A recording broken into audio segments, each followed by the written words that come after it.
and get physical. It's time to talk some piss and more.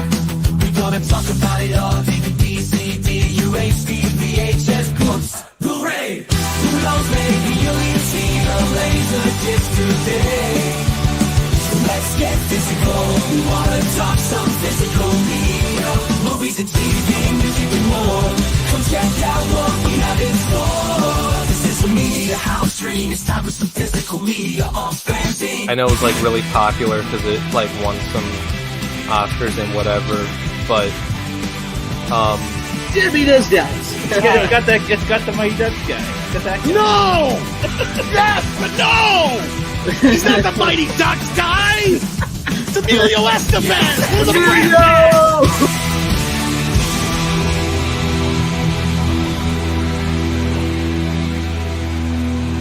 You can never have enough physical media.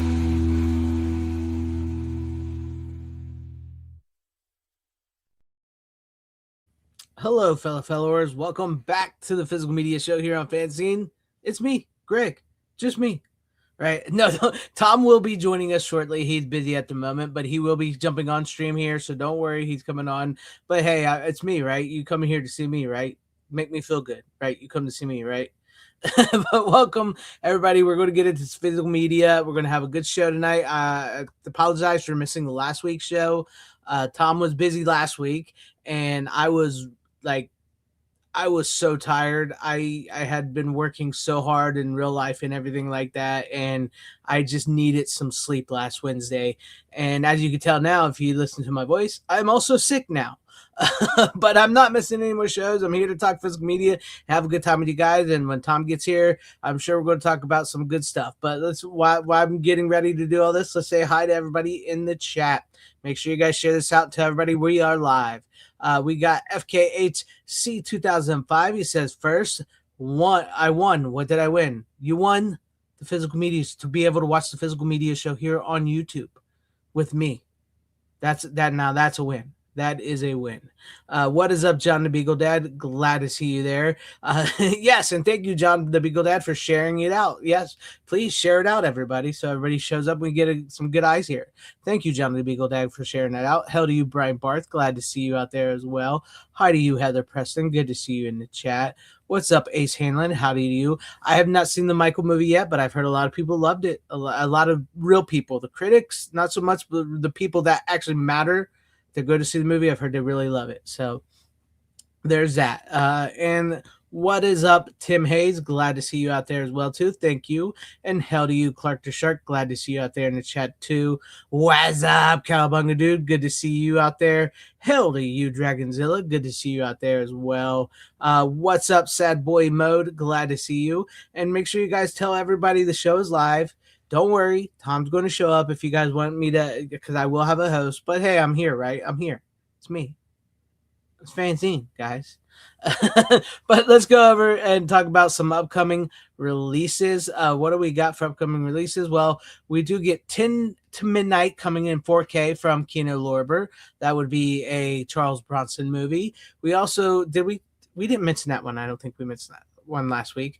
Salute to you, Steven of Deleted Scenes. Glad to see you out there. I thank you. I appreciate that. I don't know if I quite sound like him, but I appreciate that. Thank you.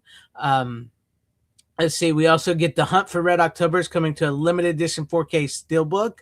That's coming out, and we got that coming. And then we also are getting Super 8 is coming on a reprint, a 4K steelbook. We're getting The Dead Man's Wire that stars Bill Skarsgård is coming. That movie just came out not too long ago. I'm actually was wanting to see that movie. Has anybody seen The Dead Man's Wire? Was it any good? I was wanting to see that movie. It's based on a true story close to my area where I live in, and I was curious about it. But yeah, that's coming out on Blu-ray. Then we are also getting I'm trying to remember everything. A Kiss Before Dying is coming. Did we mention that? See, this is where Tom comes in handy, where I do that, right? But Kiss Before Dying, and that's with one of the Dylan kid, the guy, the Dylan brother, and I think Sean Young. So there's that's coming. We got Rider in the Rain coming in 4K from Kino Lorber, I believe. another Charles Bronson movie. And then we also have Falling Down, some of the Arrow titles that was released. So we have Falling Down coming to 4K. We have Soylent Green coming to 4K. I'm trying to remember all the other ones that's coming from Arrow. Those are like the two big ones, I think. Rio Lobo is coming to 4K from Kino Lorber. We're getting another Evil Dead 4K Steelbook coming as well for the 45th anniversary. Island of the Doom, according to Tim Hayes, is getting a non-limited Blu-ray release on May 12th from Mondo Maccabee. Macabre. Is it Macabre or Macabre? Yeah, Macabre. I don't know. But you know what I'm talking about. Yes, that is coming too. Let me check, because I feel like I'm missing something. I'm trying to remember all the Arrow titles and everything, and I don't remember all of them. But I know the two biggest ones were Falling Down and I already forgot the other one, and it was one of the bigger ones. But yeah, Falling Down was one of them, and then the other one. Let's see if I can get the Arrow titles up, because I know they announced them, and I don't think we were live when they announced them. Let me find them again. It always takes a while to find all these things. I want to get Aerospace. I do want to get Aerospace. Okay, here we go. We got To Live and Die in LA will be re-released again on 4K from Arrow, but it's a UK only. And yes, thank you, Steve and Dan. It was Soylent Green is coming to 4K. Thank you for reminding me that, because I just read it and I immediately forgot it. Red Sun is coming to 4K. The Outfit is coming to Blu-ray. What is this movie here? I can't read it. Sex and Fury, Female Yakuza Tale, I believe that's what it says, is coming to Blu-ray. And Hush is getting a UK 4K release. That's from Mike Flanagan is released that. So we got two UK only titles from Arrow, which have already been released before on 4K through Shout Factory and Kino Lorber. So keep that in mind if you want those. I know the Hatchet movies, all four of the original Hatchet movies, Adam Green's Hatchet 1, 2, 3, and Victor Crowley are coming to 4K from Umbrella, which is an Australian company. Let me check deleted scenes. Let me see the Outfit. Yeah, it looks like the Robert Duvall one. Yes, the Robert Duvall one is coming. It's the Robert Duvall one, for everybody who's curious. Robert Duvall is getting that. But yes, the Hatchet movies are coming. I'm excited. I personally am excited for them because I like the Hatchet movies and I like Adam Green, and I have spoken with Adam Green as well. So he's a good, really cool guy. So I'm excited for those. What's up, Jose Morales? Glad to see you out there in the chat. I was trying to remember everything that had recently been announced so I can get all these in here. Falling Down, I said that. Dead Man's Wire, said that. The Hatchet movies, of course, Michael. Everybody, Michael's coming to 4K. I think I read the Warner Brother. Yeah, I got the Warner Brother Archive ones a while back. So what else do we have? What am I missing? Cannibal Holocaust is coming to 4K from Grindhouse Video. So if you guys want that, that's coming. Looks like from Severin Films, it looks like the War Game from 1966 is coming. And X the Unknown, Hammer horror film, is coming from Hammer Films from 1956. And also from Hammer Films, Murders in the Rue Morgue from 1971 is coming to 4K as well. Break the Cycle from Hammer Films from 1955 is coming to 4K. There is rumors. This is a rumor, so we don't know full yet, but it looks like Master of the Universe, the original Master of the Universe from the 80s with Dolph Lundgren, is going to probably be coming to 4K from Vinegar Syndrome. It looks like it hasn't been confirmed, but that's more than likely where it's going to come from. And it has been released by Umbrella before in 4K in a big chunky box set. I don't know if it's going to be a different scan or anything like that. We don't have any information on that. It looks like that's being heavily rumored for Vinegar Syndrome for a 4K release. So that's rumor at the moment, but that's more than likely where that, coming from. And also, it looks like I've never seen this movie, but I know a lot of people love it, but also a lot of people hate it. And that would be Repo the Genetic Opera. It's a musical starring Alexa Vega, Anthony Stewart Head, Paris Hilton. I have never seen it, but yes, Bill Moseley's in it, Paul Sorvino.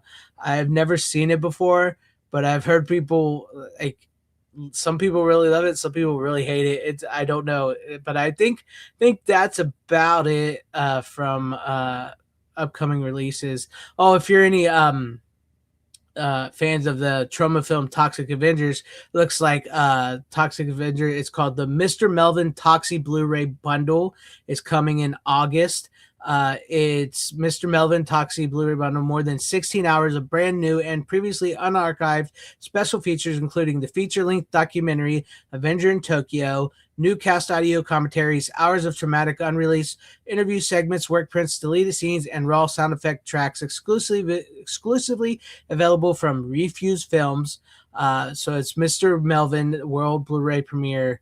I'm not even sure what that is. I think that might be like a different movie. Is that what it is? It's like 2/3. It's called Mr. Melvin, the Toxic Avenger 2/3. So it's like I guess it's a movie in between 2 and 3. I guess I don't know.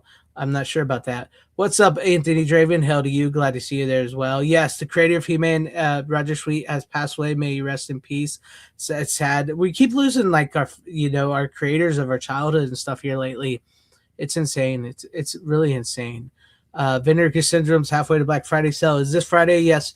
That's where it will probably come from. We don't know everything from there because we did a show on Wednesday, and it seems like all these companies always announce their stuff on Friday, which I guess is a good thing because from what I've heard, from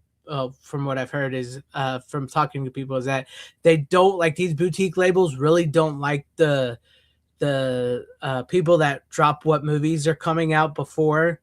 Because it makes them mad. So like certain of those websites and stuff that like announce these titles before they announce the titles are coming, it really makes them mad. So I do my best when I do this show here to not spoil those unless it's already sort of been spoiled, which I know that's a thing, but like I try my best not to spoil other people's stuff like that.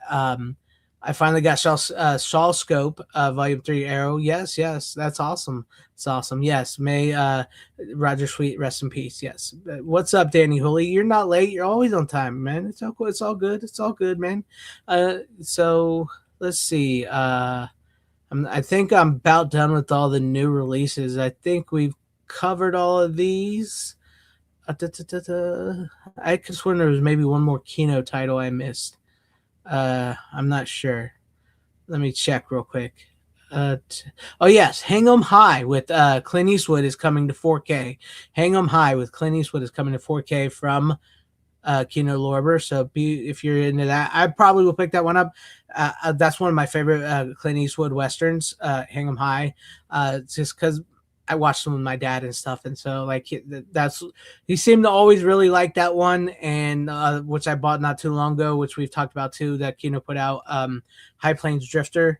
So that was like the ones we always really watched the most. Not that I haven't seen all the, we've seen Outlaw Josie Wells and all those as well, but like those seem like to be the two my dad liked the most, and I really like those myself.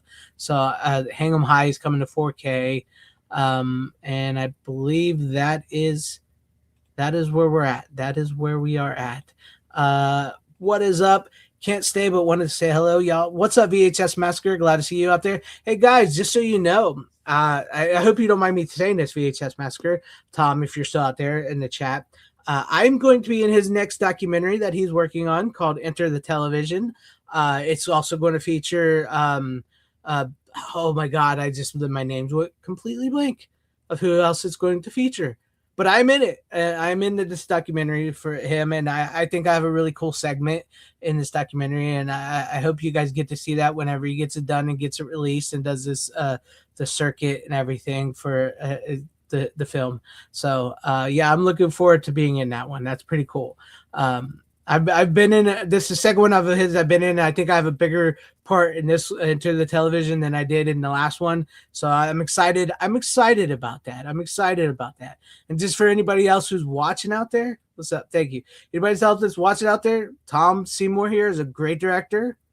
Give him a shot. And also, if you want me to be in your documentary and your movie, hit me up in my DMs. I will more than likely love to be in your guys' documentaries about VHS, physical media, horror, whatever. I will be in those documentaries. I know I don't have a huge name, but I am knowledgeable as far as I am concerned. So yes. Thank you. I've enjoyed it. I've seen my part. I don't know how it's going to be in the movie or if he's going to edit on it more. But I've seen my part and I really dug it. I think it's really cool. So I'm excited about that. I'm excited about that. But anybody else wants us, me in a movie or documentary, should hit my DMs. I'm available, or email me with the FanZcene thing here. Yes, Evil Dead 45th anniversary steelbook is coming out. Again, this is like the 100th release of the Evil Dead movies, which is insane. I'll probably buy it. But it's another one that's coming out. Howdy to you, Double Fat. Glad to see you out there as well. Good to see you guys. All right. So I know Tom's he's doing something. He'll be here soon. I don't want to go too far into my pile that I have before he gets here, because there is some I want to talk with him about. So, but I will start with one. Let me turn the camera off so I can get it real quick. I usually keep them over to the side because we usually don't have the cameras on. This one he's brought on before, and I brought on before, but I rewatched it.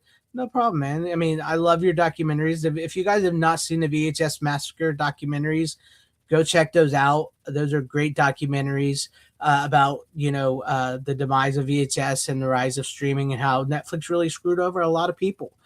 So check them out. They're really good. And I'm excited to be in his documentaries. I'm excited that, I can, that I've met you, Tom, that you're a really cool guy. So I appreciate you for always thinking of me when you come up with your documentary ideas. Thank you, man. Tom went to see Michael for the 15th time. I wouldn't put it past him. I have yet to see it.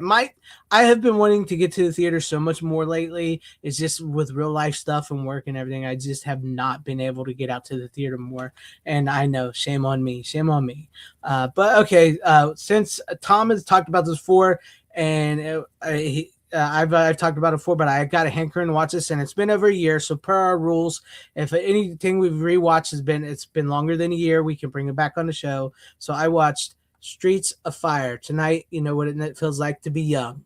I really enjoy this movie. I have not picked up the 4K on this. I've heard the 4K looks good, but I've had this steelbook for a while now. The 35th anniversary. Michael Pare. How do you say his name? Does anybody know in the chat know how to say his name? Michael Pare, Eddie and the Cruisers, him and Diane Young Diane Young. Oh, my mind. Diane Lane here. Bill Paxton's in this movie. Rick Moranis is in this movie. This movie is an incredible movie. If you're looking for like a good rock and roll, and Willem Dafoe's in this movie, kick-ass action type badass movie. I love this movie. This movie is so good. For anybody who doesn't know what there's not much on back there. So let's show it off for you guys. What it looks like on the inside here. Yeah. And also, if you guys watch Weapons, Gladys from Weapons is in this movie. Yeah, she plays pretty much his sidekick. Yes. So the first VHS I got was Michael Jackson's Thriller. That might actually come up tonight. Just let you know that. But anyways, what this movie is about is Diane Lane's here. Her character is a very famous pop singer, and she gets kidnapped by Willem Dafoe and his biker gang.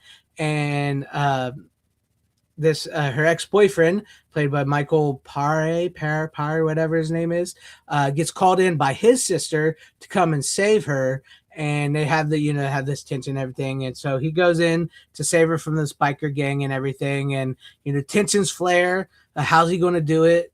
Sexual tensions flare because now she's dating Rick Moranis and everything and all that, and it's got this really great, awesome soundtrack for the time period, for the 80s rock and pop and rock, all that type of music, and it's got some really cool fight scenes in it as well too.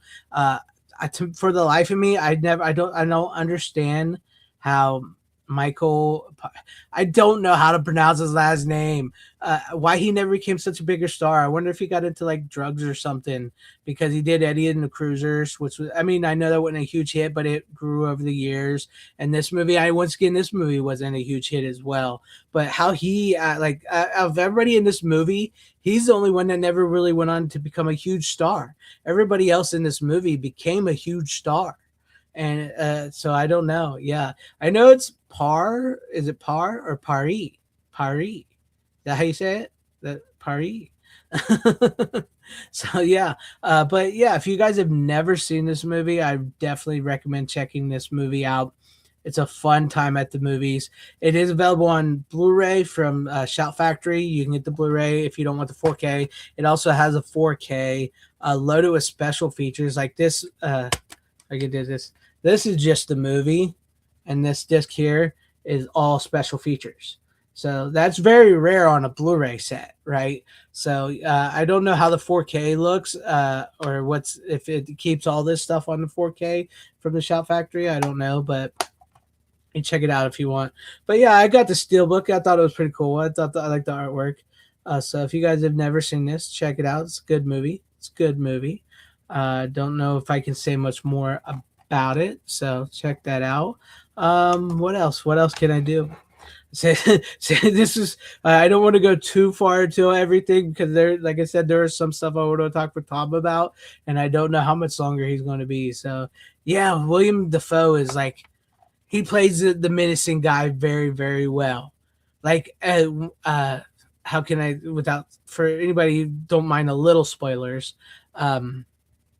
is like after he rescues her and brings her back, William Dafoe is like, runs this biker gang, is like, he's like this feared biker guy. He tells the police officer that, where she's from, he's like, okay, you let him meet me out in the middle of the street, let us settle our differences, and don't bring the cops. It'd just be me and him. Like, he's very commanding, very terrifying, in this movie. Of course, he's William Dafoe, though, so he plays that bad guy very, very well. And yes, Diane Lane is a smoking hot fox in this movie. I mean, Superman's mom had it going on. What can I say? I know there's supposedly like a sequel to this, like a semi-sequel to this, that Albert Pyun did. It was never finished or whatever, so it was like, it never really released, but it was like sort of like supposed to be a sequel, but I don't even think he keeps the same name and everything like that in the Albert Pyun movie. I think you can buy it from Pyun's website. I know it's been online before, but it was never officially released. But it's nowhere as good as this, or the quality. I mean, it's a very low budget. The sequel, so-called sequel, is very low budget, like green screen. I've seen like a very small snippet of it after somebody told me about it, and I want to see it, but like also it doesn't look very good. So yeah. So I've wanted to. I've never actually found the whole thing. So, but if anybody, Rick, if you're out there listening, if anybody finds it, let me know, because I would like to see it in all. Maybe I don't know if I would have shell out money for it though. That's just me. The Cotton Club from 1984, man.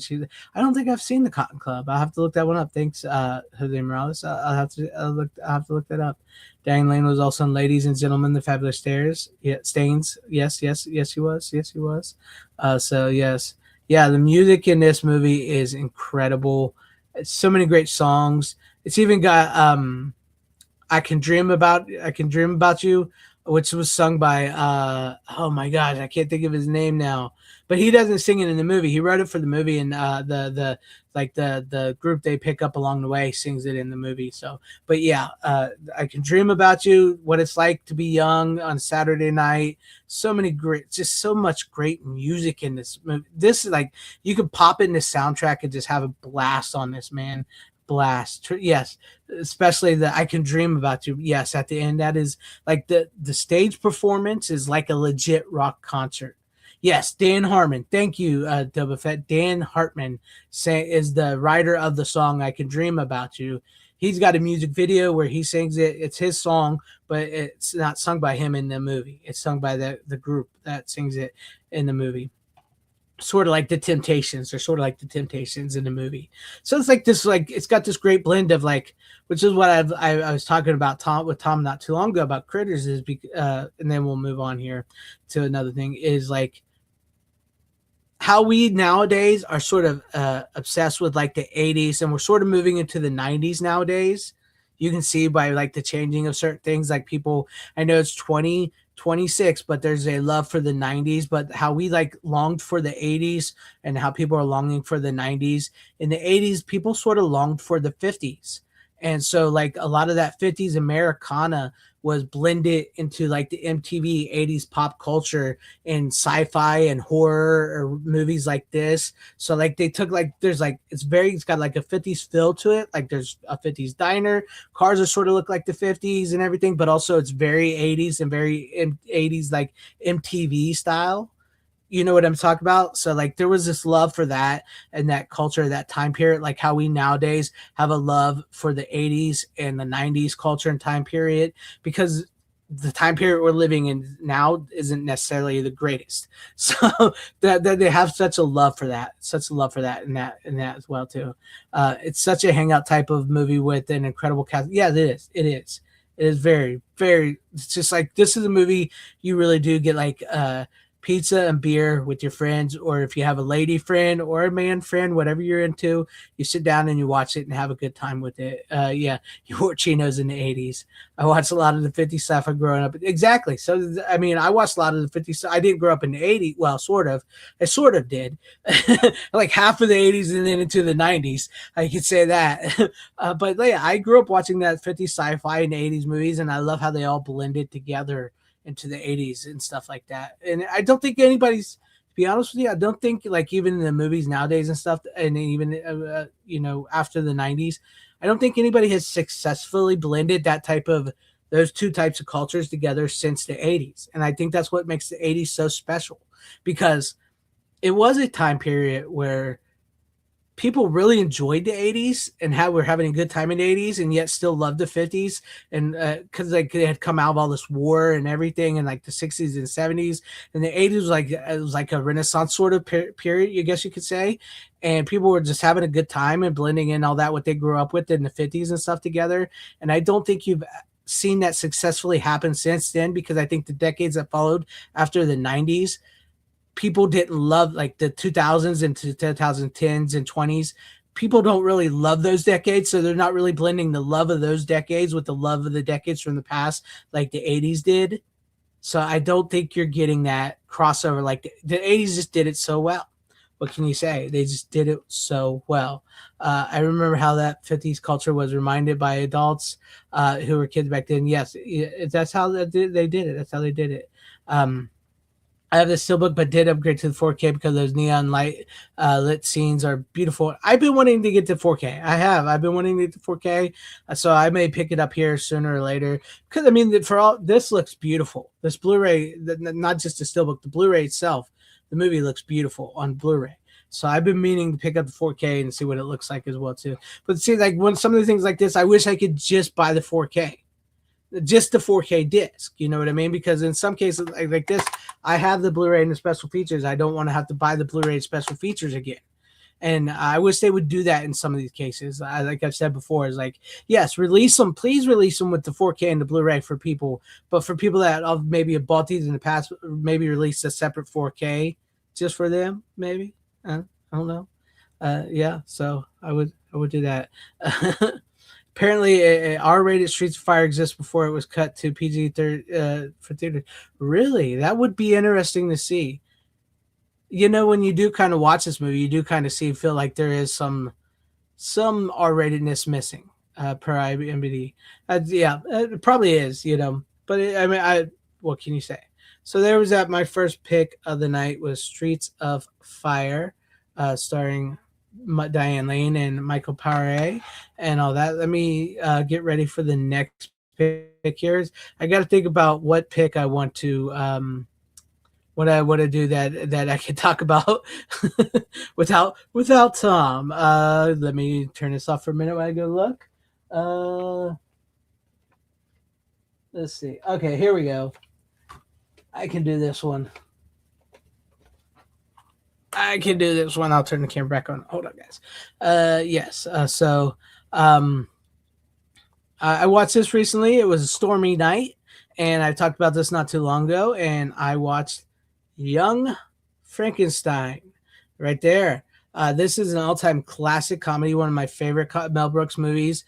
I love this movie, starring Gene Wilder, Terry Garr, Peter Boyle. I'm trying to remember everybody in this movie. Cloris Leachman, Marty Feldman. Marty Feldman is great. Yeah, no, Tom will be here. I just tried to figure out the movies I could talk about because there's a few I want to talk about with Tom when he actually shows up, if he does show up. I'm hoping he does because he said he'd be here, but I know he's busy. But I didn't want to cancel the show again because you guys deserve a show.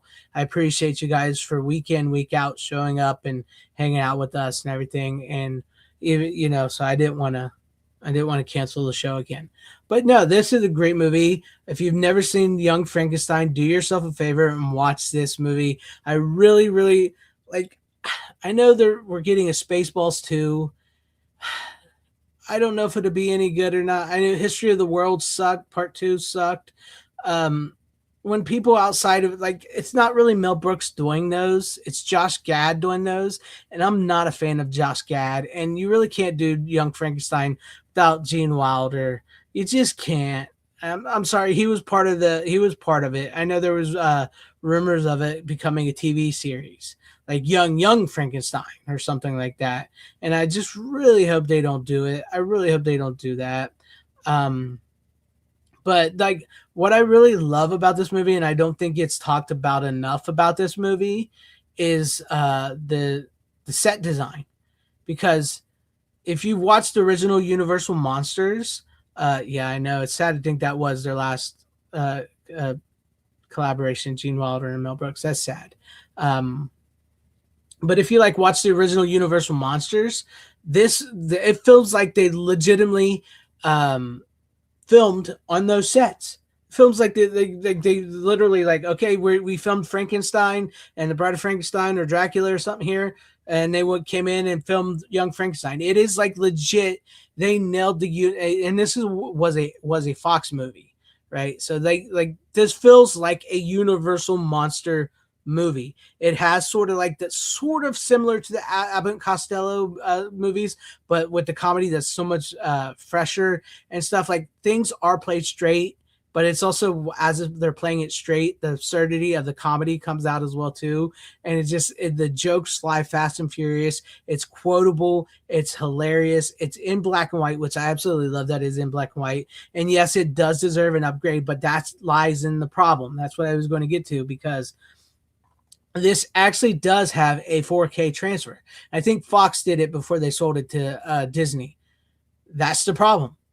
Disney owns this. And Disney, as we know, doesn't give a shit about the Fox titles or physical media. So will you ever see this on 4K? Possibly, maybe. I don't want to say never, because you don't know. It could end up in Criterion, because this is made for a Criterion collection. Disney has done Criterion before. And yes, there is still the Sony deal, but we don't know exactly what they haven't done much with that Sony deal, to be honest with you. They haven't released a whole lot. So you don't know what Disney's going to do. But this has had a 4K scan for a very, very long time. And that 4K scan has been toured before at special events and screenings. So I've never seen it, so I don't know what it is. And this movie in and of itself is sort of becoming rare. So I would say if you guys don't own this on a DVD, Blu-ray, whatever, I would get it.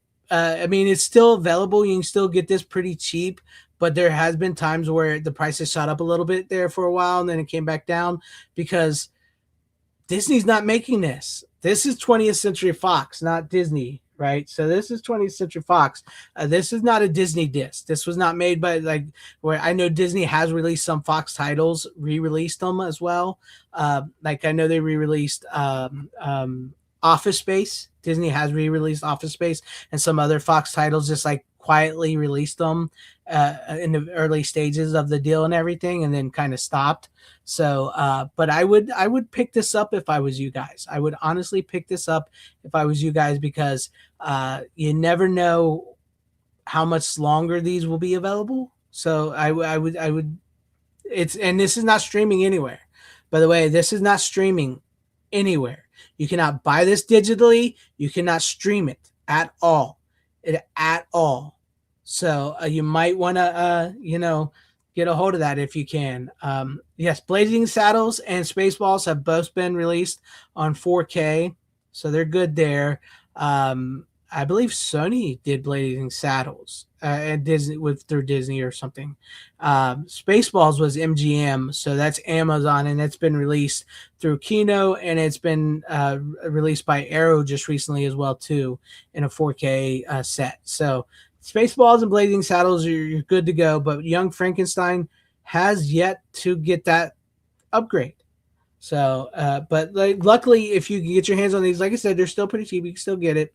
I'd get it. But yeah, I hope Sony might, but I don't see that happening. Not with this movie. I think they're mostly using Sony for the Disney titles. Like Disney doesn't really care about the Fox titles. But Criterion possibly. Like I said, Disney has a deal with Criterion. They've made movies through them. So this would scream for like a Criterion release or even an Arrow release. Arrow would be great. You got the Arrow Spaceballs. That's nice. That's awesome. But no, okay. So what this is about, for anybody who may not know what Young Frankenstein is about, is Gene Wilder plays Frankenstein, the grandson of Frankenstein, and he does not believe or hold belief in what his grandfather did with reanimating life. He doesn't believe it. It's not true. And then he inherits his grandfather's castle in Transylvania. And I love the fact that he gets to Transylvania from New York by traveling on train. He doesn't fly in a plane. He doesn't go over the ocean on a boat or anything like that. He travels to Transylvania in a train from New York. So that's perfect. That's like the type of comedy you get in this. I love it. And there he meets Igor because it's pronounced Igor because it's pronounced Frankenstein, not Frankenstein. He meets Terry Garr's character, who wants to have a roll in the hay, and Cloris Leachman, who is like the woman of the house of the castle that, like introduces them, puts them in there and everything. And she's hilarious in that. Yeah. Why is it not Frederick Frankenstein? Because it's pronounced Frederick. But why not Frederick? So, yeah. It's great. So they told me your name was Igor. No, it's Igor. And then I love the fact that Igor keeps calling him Frederick the whole movie.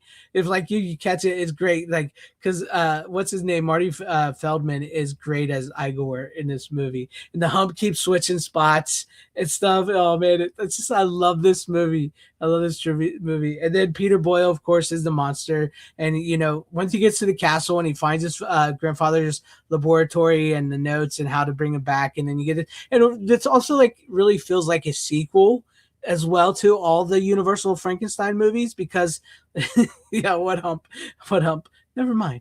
I believe the guard that harassed Frankenstein was played by Oscar he played detective in Exorcist. Yeah. But no, this feels like a legit sequel to the Frankenstein, all the Universal Frankenstein movies, because like their reference and stuff. Like, remember when he brought like did the fourth or fifth time or sixth time? That just keeps happening. So like the months, like they play it up very well. That's why I said I don't think this movie gets a lot of credit, because it legit feels like a Universal monster movie. This feels like it should belong in the Universal monster set. It's a shame it wasn't done by Universal, but it was done by 20th Century Fox. They nailed the black and white. They nailed the set design. They nailed it. Gene Wilder is brilliant in this movie, just like the deadpan comedy he does, because it's just so like it's just so good and everything. And yes, everybody works all together. Yeah, he wanted a smart brain, but he got Abby Normal's brain. It's Abnormal's brain. Peter Boyle, of course, is great as the monster who portrays this like hulking man who's very sensitive and everything. And he can see one of the best scenes is with Gene Hackman. You got there. I was just about to bring him up. Gene Hackman as the blind man who invites him into his home because he needs somebody to talk to. And he goes, oh, he's praying to God, and then he shows up and he goes, oh, here I am. You're a blind man and you're a mute. God does have his ways. So they have these little great, like little scene with him and together, and like I'm always trying to, give him something to drink. The soup, when he ladles the soup and he keeps trying to put it in the bowl, Frankenstein's monster, the creature's trying to put it, and it just keeps going in his lap. It's great. Yes, putting on the Ritz. The song is impeccable. Just this movie is an absolute blast from start to finish. Highly recommend it. I had a hankering to watch this after Disney, saw that where Disney's pulling out of the physical media and everything like that. And this was one of the few titles out there that isn't available to stream or digitally purchase. And so like this is why I think physical media is important. Right. And like I've always said on my channel, is you don't have to go out and buy every single movie ever made. Because I know people are going to still stream. I know people are going to do digital. I know people are going to do that. But a movie like Young Frankenstein, which has been preserved, by the government, the thing just went into for cultural relevance and everything, the Library of Congress, a movie like this deserves to be preserved. And if you don't have a physical copy of it and it's one of your favorite movies, please do yourself a favor and get a physical copy of this, because it's a brilliant comedy. It's Mel Brooks' favorite movie he's ever done. He says so, and this is loaded with special features, by the way. For a regular old Blu-ray back in the day when stuff like this came out, I mean, you used to get some really cool special features before they became all boutique. Like you get commentary by Mel Brooks, you get interviews with Marty Feldman, Gene Wilder, and Cloris Leachman from like old interviews and stuff like that, new ones as well too from at that time. Inside the Lab, secret formulas in the making of Young Frankenstein, Butcher Button, It's Alive, Cat Creating a Monster, classic featurette, Transylvania Lullaby, the music by John Morris, Making Frankenstein of Young Frankenstein featurette, deleted scenes, outtakes, production photo galleries, and so much. And there is so much in this. Like, and when was this made? This was like, I want to say, I don't know how long ago. But anyways, you guys should really check it, get this movie. If you've not seen it, get it. 100%, I would recommend it. Mel Brooks and Gene Wilder did this in Blazing Saddles in the same year. Yes, it is. And that's what, like, I was watching this was behind the making of it. And literally they came up with the, Gene Wilder had this ideal during Blazing Saddles. He told Mel, like Mel Brooks tells the story, like during one of the downtimes when they were filming Blazing Saddles, he's like, I had an idea for this Frankenstein movie where, we'll do like the grandfather of Young Frankenstein, and he's completely against his grandfather and everything. And Mel Brooks said he looked at Gene Wilder and said, you know what? That is a great idea. And we're going to write it together, and we're going to film it just like the old James Well Frankenstein movies, which they nailed. Like I said, they nailed that. And so they said they sat down in a hotel and then just got it out, got the script out and everything. So that's why I love special features. You learn stuff like that. It's incredible. It's incredible. And yes, they finally did release Killers of the Flower Moon on physical through the Criterion Collection. That took a while because I know Apple did not want to release that movie. They did not want to release that movie, but they finally did. I think with the success of F1 and the deal they made with Warner Brothers and releasing physical and everything, I think that might have softened a little bit with Apple and their physical media love and all that. So, yeah. But check out, and what's up, Ahoy Deeple? Glad to see you out there. Lurking at the moment. Glad to see you out there. But yeah, if you guys haven't, please check out Young Frankenstein and have a good laugh and a good time and enjoy the movie. It's just a fun movie. I mean, this is what worries me about the new Mel Brooks stuff is because I get it. I really believe that Mel Brooks loves the money he's getting from these movies and everything, but how he keeps letting Josh Gad talk him into making sequels to his movies and also complaining that too many comedies are too politically biased nowadays. Knowing if you've ever seen a history of the World Part 2, how political that gets and how Josh Gad, he's one of those comedians who the messaging is ingrained in him, how he keeps letting Josh Gad talk him into these, and how Josh Gad managed to bring back Rick Moranis for the Spaceballs 2 absolutely worries me. It absolutely worries me. So I really wish they would stop doing sequels to his movies. So that needs to just please stop. Just please stop before it gets too bad. Too bad. What's up, Tommy? Glad to see you out there in the chat as well. Man, but yeah, I'm you guys. If you guys not seen Young Frankenstein, please see Young Frankenstein. Is well worth it. Well worth it. Good movie. Make sure you pick it up because you never know. You never know when it's going to be gone for good. So I would say make sure you guys pick you up a copy. All right. Give me a second here as I get ready to get another title and get a drink of water real quick because my throat is dry and like I said, I am sick. So give me a minute. Okay, there we go. Well, what can I go to next? Okay, I'll do this one since I thought Tom would be here by now. So, but anyways, up next, yes, Young Frankenstein is a great movie. Oh, Josh Gad isn't just in Spaceballs 2 deleted scenes. Josh Gad is writing Spaceballs 2. It's his Spaceballs. Josh Gad and Kiki Palmer is in the movie as well. So yeah, good luck on that. I mean, it's cool that Rick Moranis is coming back. It's cool you're getting Bill Pullman coming back. It's cool you're getting Lewis Pullman. Bill Pullman's son is coming into the movie, and it's cool you're getting what's her name, the actress of Princess. You know who I'm Vespa. Is it Vespa, right? I can't remember her name. Yeah, she's coming back. They're all the original. What's left of the original cast is coming back. But Josh Gad is writing it. And Josh Gad is so yeah, Daphne Zenunga is coming. She's in it as well. But please, can you get somebody else? Please. I'm not saying that it's not going to be good. I mean, I'll give it a chance. I will give it a chance. But my God, why do they keep bringing those people in on it? But it looks like we do have my partner in crime has showed up. So if you're ready to be brought on, I'll bring you on if you're ready, Tom. All right. And there's my partner in crime, Tom Connors. Welcome, Tom, to the show. Good. How's everybody doing? What movies did I miss? I guess I saw you talking to Young Frankenstein, then I didn't catch the others. Yes, I only did two. I did Streets of Fire and Young Frankenstein. Streets of Fire. All right. Yeah. I knew you'd seen that, and you didn't quite like it because it was your movie's first all time. right. The music's good because it's Jim Steinman, but I thought the movie was kind of meh compared to what everybody was building it up to be. I get you, and you didn't have that connection like some of us who saw it in the past. So No, if I maybe had in the past, that's plausible, but yeah. And then Young Frankenstein.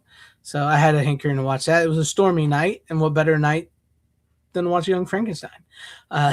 So I saw you post that, yeah. yeah.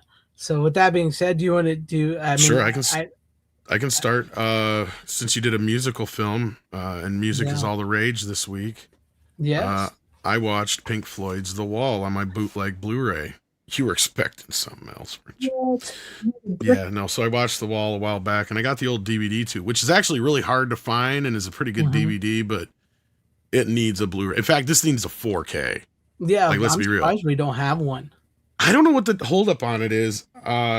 Honestly, I mean, I think Sony owns it. I'm not mistaken. I'm not sure, to be honest with you. I think it's an MGM picture, though. So, I mean, if Amazon owns this, what the fuck are you doing sitting on the wall? You should be re-releasing this in theaters. Duh.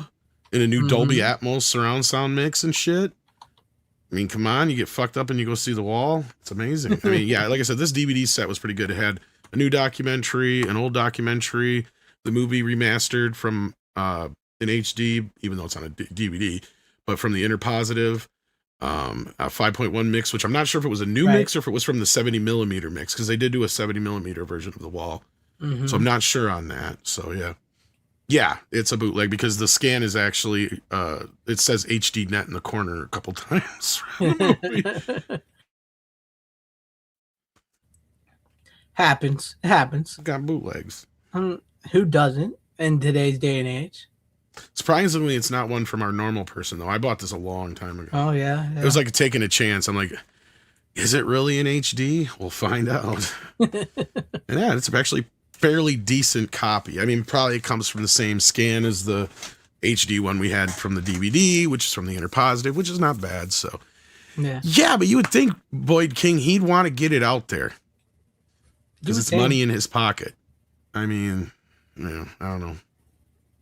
It's maybe it's some kind of license deal, like we know with MGM, like you said, mentioned MGM. Sometimes some of those MGM titles are really hard with certain there's several different companies entities involved sometimes.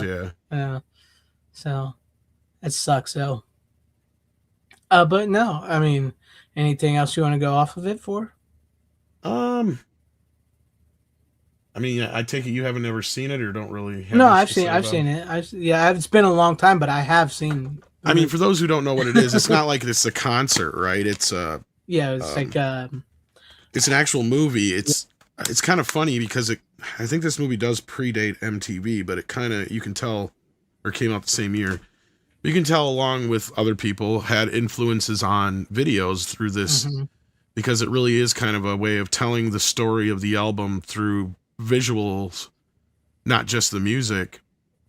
And you get great animation here. Some of it's from the actual concert, but they also take the concert, which was kind of almost like a quasi opera of sorts, and they kind of translate it here through, actual, like we're not on a stage. We're actually in the settings that's taking place.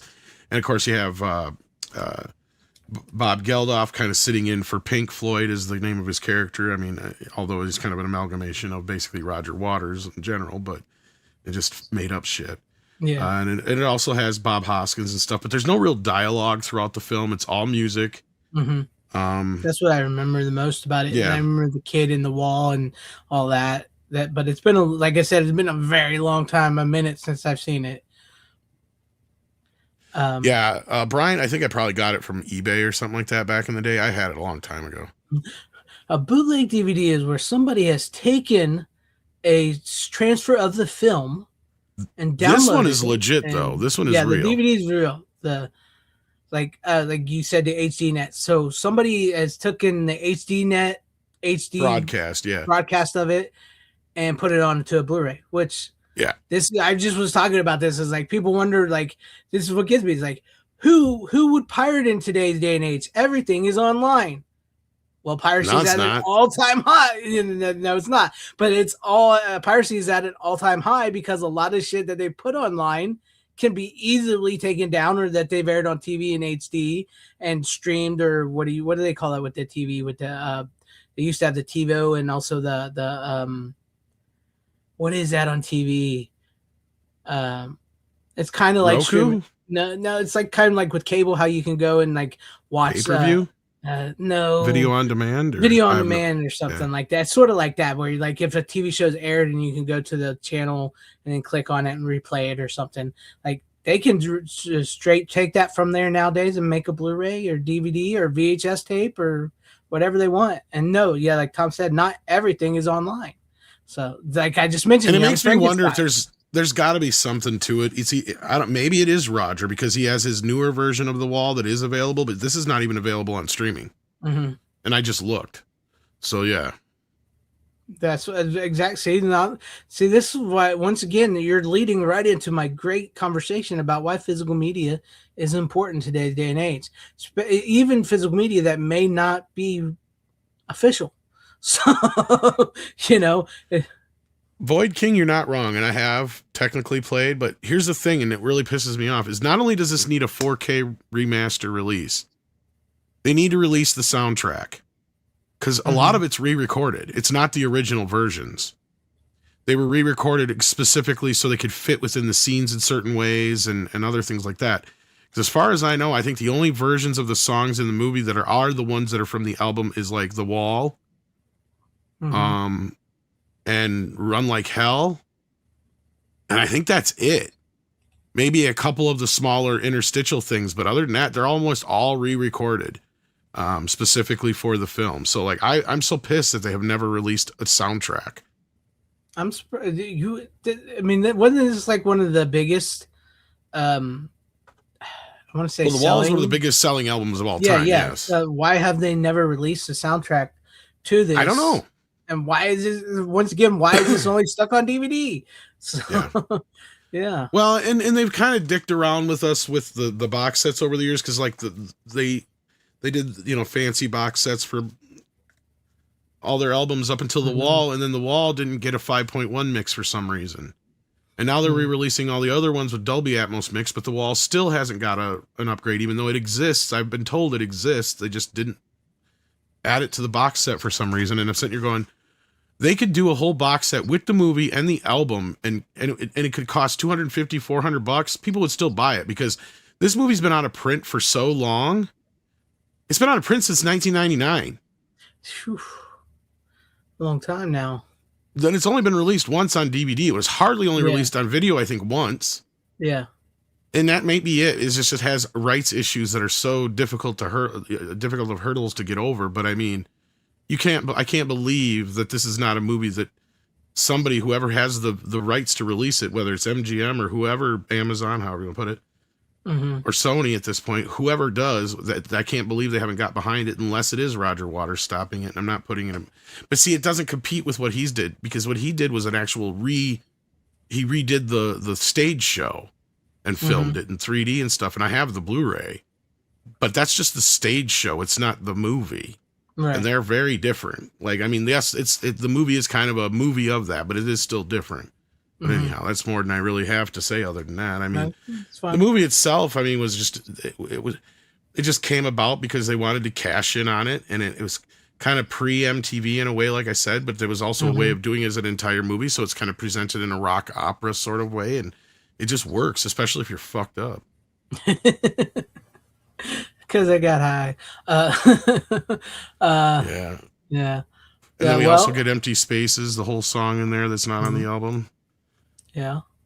That's just amazing to me. It's just like, it does it. See, this is what gets me. Like, when everybody says everything is online and out there, it's not. Like, you just, with what this, it's not. So, and in some cases, we have to do other things to get it. But all right. Do you want to do, since I did two, do you want to do another one, or do you want me to move on to Well, it sounded like you had one that's kind of related to the rest of mine, because the rest of my stack is all related. Yeah, I have one that's related. It's not even semi-related. I have one that's related. So I don't know if you want to do something that's not related to it, and then we'll start on the other side. I don't know how many more you have left, so yeah. I have, let me get up my pile. Maybe do two more, three, or whatever. 4, 5. I have 5 left. Because you did say you had one that was related to mine. I have one that's related and one that can sort of laugh about it. You have 5 left? You might as well just cruise through those and just leave it up to that, man, to be honest with you. Okay. So I'm sick. Excuse me. I'm going to get some water. Oh, the changing of the weather has fucked me up. So Trust me, I know I have the same I issues, hate spring. Yeah. I hate spring. I don't hate it. I just hate my allergies. Exactly. But I hate it because like also we get like tornadoes and storms and everybody's like everything's like fuck that. I don't give a shit that everything's budding. It's allergies and tornadoes and storms. Can we just skip straight to summer already and then I can get to fall? That's but okay, I'll breeze through mine real quick. Well, not like breeze, but hold on. Hopefully I can add some commentary on them. We'll see. I have no idea what you're bringing in, even to the stuff that's related to mine, to be honest with you. I only have one really, but then like I have Fear with Mark Wahlberg. I just that's one of the only Mark Wahlberg movies I don't like. I know. I remember you saying you don't like it, and I remember liking it as a teenager. The trailer is horrible too. It is. I'll be honest with you. I did. Let me in! What's funny? It's like that. It's like the real guy now. Did you see that cam thing from the guy? Let me in. I'm here to save your daughter. And all this shit. Like, no, okay. 2 things. I remember liking it as a teenager, and this time I liked it for a different reason because it is really bad. You know, it is a really bad movie, and I'm watching. Maybe I need to rewatch it again now in different perspective, but yeah, I'm watching it this time as like it's a bad cheesy movie is what I'm like, and I'm having fun with how bad and cheesy it is because Mark Wahlberg, for whatever people think of him, he is 100 times better actor now than he is in this movie. He is so bad in this movie. And like, no, yeah, he's like, and he talks so quiet, like, I love you. It's like he's trying to be smooth as it took him a while to become a good actor. Yes. Yeah, it took him a while. It's like it's so bad. And then like the line you were talking about where he's like, "Let me in the fucking house." That's not even supposed to be in the movie. It was put in against the director's will.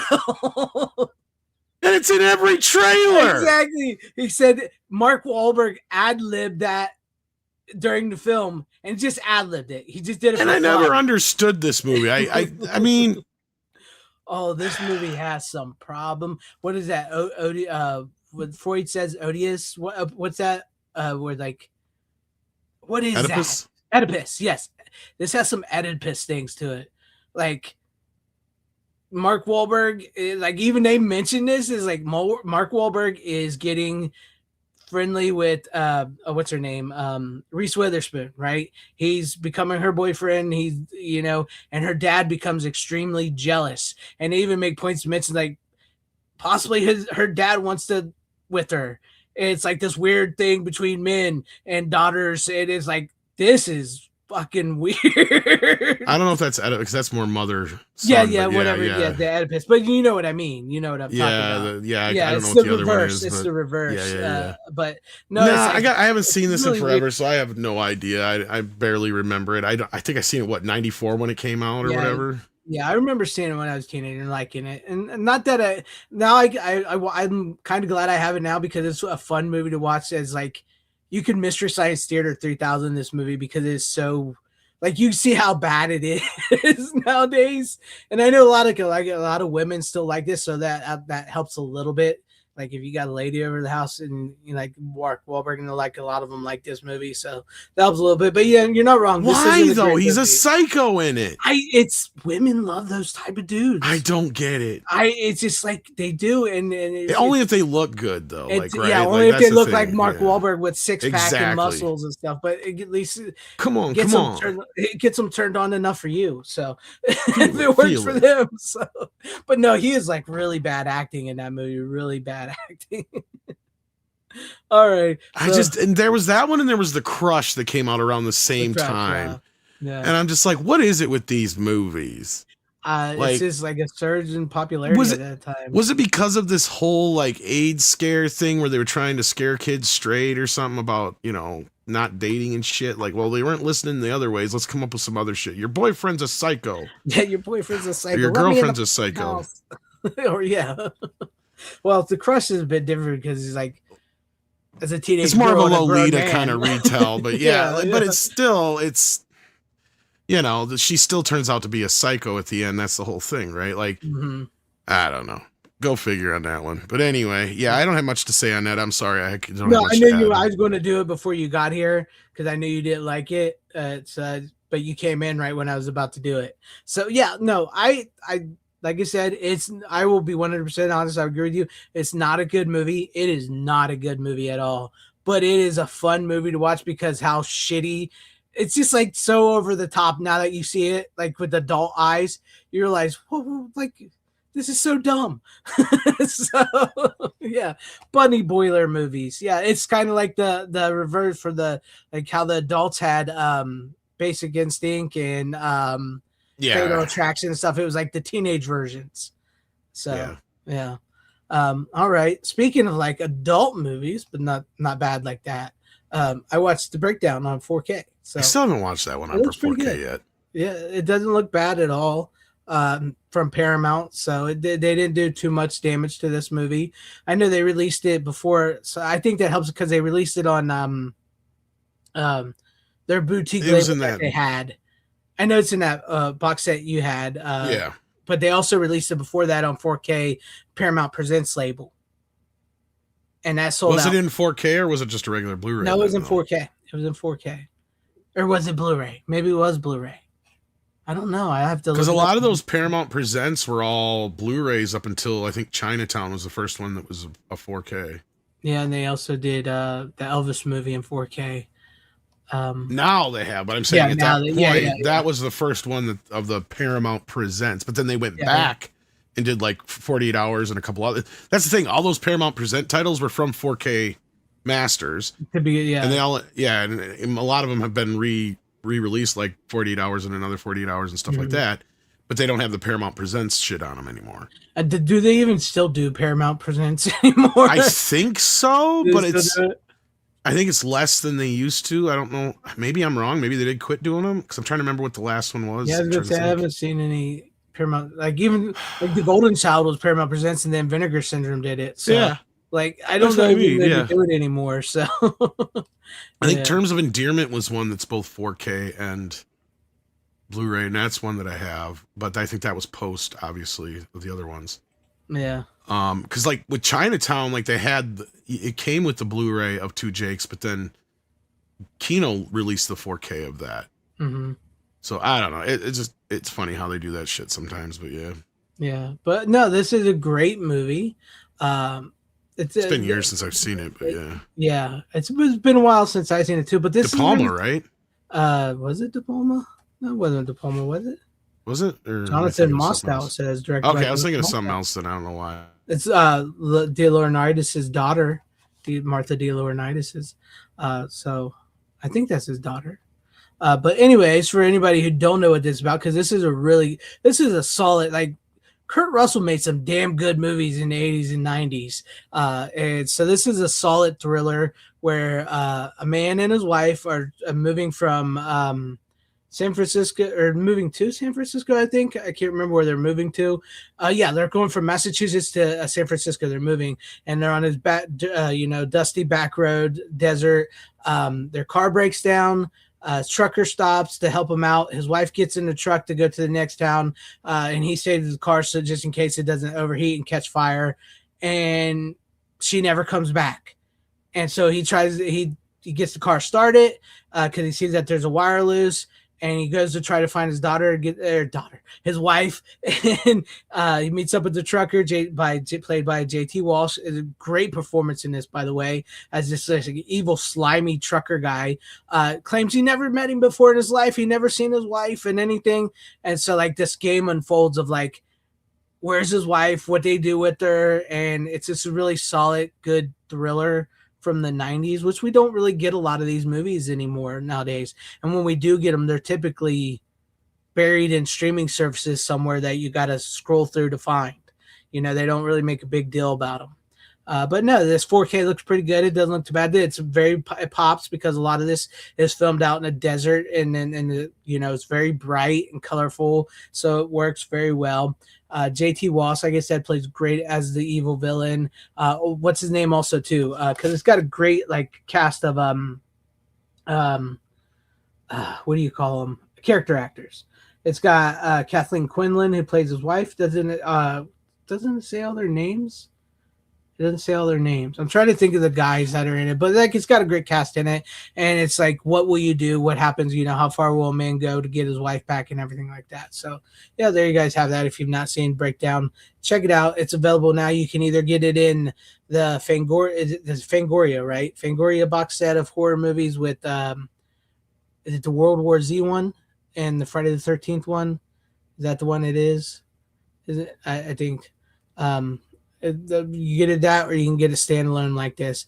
I don't know, man. I think the last 20 minutes is pretty good. I know I get what you're getting at, because it does, like, the last 20 minutes does turn into like a full blown action movie.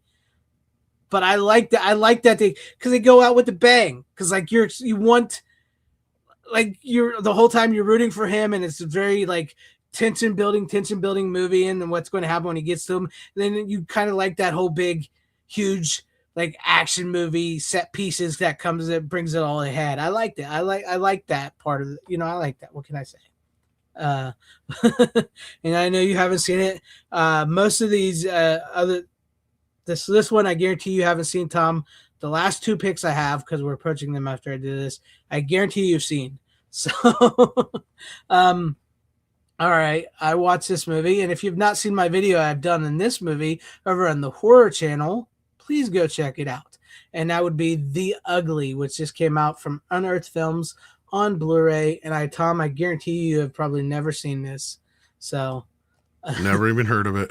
Never even heard of it. It's a New Zealand horror movie. But it's a solid flick. So this movie is a great movie. This is a very dark, psychological, solid horror film. I love this movie. I remember renting it years ago when I was a kid, and just like being freaked out by this movie. It's good, but this is much more so what is this movie about? Okay, so there's this convicted serial killer named Simon who is in this mental hospital, and he calls upon this woman here. She's a doctor, Karen Shoemake. He calls her in because she recently got in the news for getting another serial killer off and everything. And so he wants her to come in and help him out. And it's this very like, they're in this one room, and it's like this weird mental institution with these weird people that populate it, the weird doctor that he had there and everything. And they go over, and this woman and him go over his history, what makes him kill and everything, and what he sees. This is one thing, a movie you really got to see. I can't like go into full detail on it because it's such a psychological, like mind going into like this horror of the serial killer. What makes him tick? Why does he kill? Because he kills without rhyme or reason. He doesn't have excuse me. He doesn't have like a specific like type or anything like serial killers have, and why he does it, and the way it's presented. It's very like Weta worked on this before it became Weta, you know, with Peter Jackson. And this is a movie that Peter Jackson does recommend. So check it out. Go check out my video. It's hard for me to explain. You've got to have seen it, and then we could have a really cool conversation about it if you liked it. You know what I mean? So it's like, if you're looking for a movie that's pretty like a solid psychological thriller horror movie, and what makes a serial killer tick and everything, this movie is very well done, very fascinating. It's a truly good movie, a truly good movie. I do highly recommend this movie. All right, now let's move on. Tom, now this movie, the movie itself will not connect to what you're doing, what you got, because I know you got a bunch of those, but you'll get to where you'll get what I'm talking about, okay? So I don't know if you have this, and I know this is another movie you quite don't like, but I got Meatballs 4, starring Corey Feldman. That thing came out on disc? Yes, an MVD. I'm trying to get my camera. I didn't even know it was coming out. It's an MVD site exclusive. So, oh wow. Yeah. So Meatballs Corey 4. Feldman. Corey Feldman. If you get what I'm talking about there, Tom. Unfortunately. So Who's bad? Who's bad? Exactly. This movie. The best thing about this release is, I mean, I do like this movie. It's funny once again, because it's such a bad movie and it's got a lot of boobs in it. But it is definitely not. I mean, it's the lowest of the barrel, right? So, the best thing about this Blu-ray release is they have almost like an hour-long interview with the director. And do you know who directed this, Tom? You talked about him not too long ago. Corey Feldman? No, Bob Logan, the director of Repossessed. Oh, okay. Yes. Okay, which he talks about that story you told me. He goes over it first. Oh, like, yeah. It's great. That's what I've said. Like, just listening to him is worth buying this Blu-ray because it's like an hour-long thing, and he talks about how excuse me.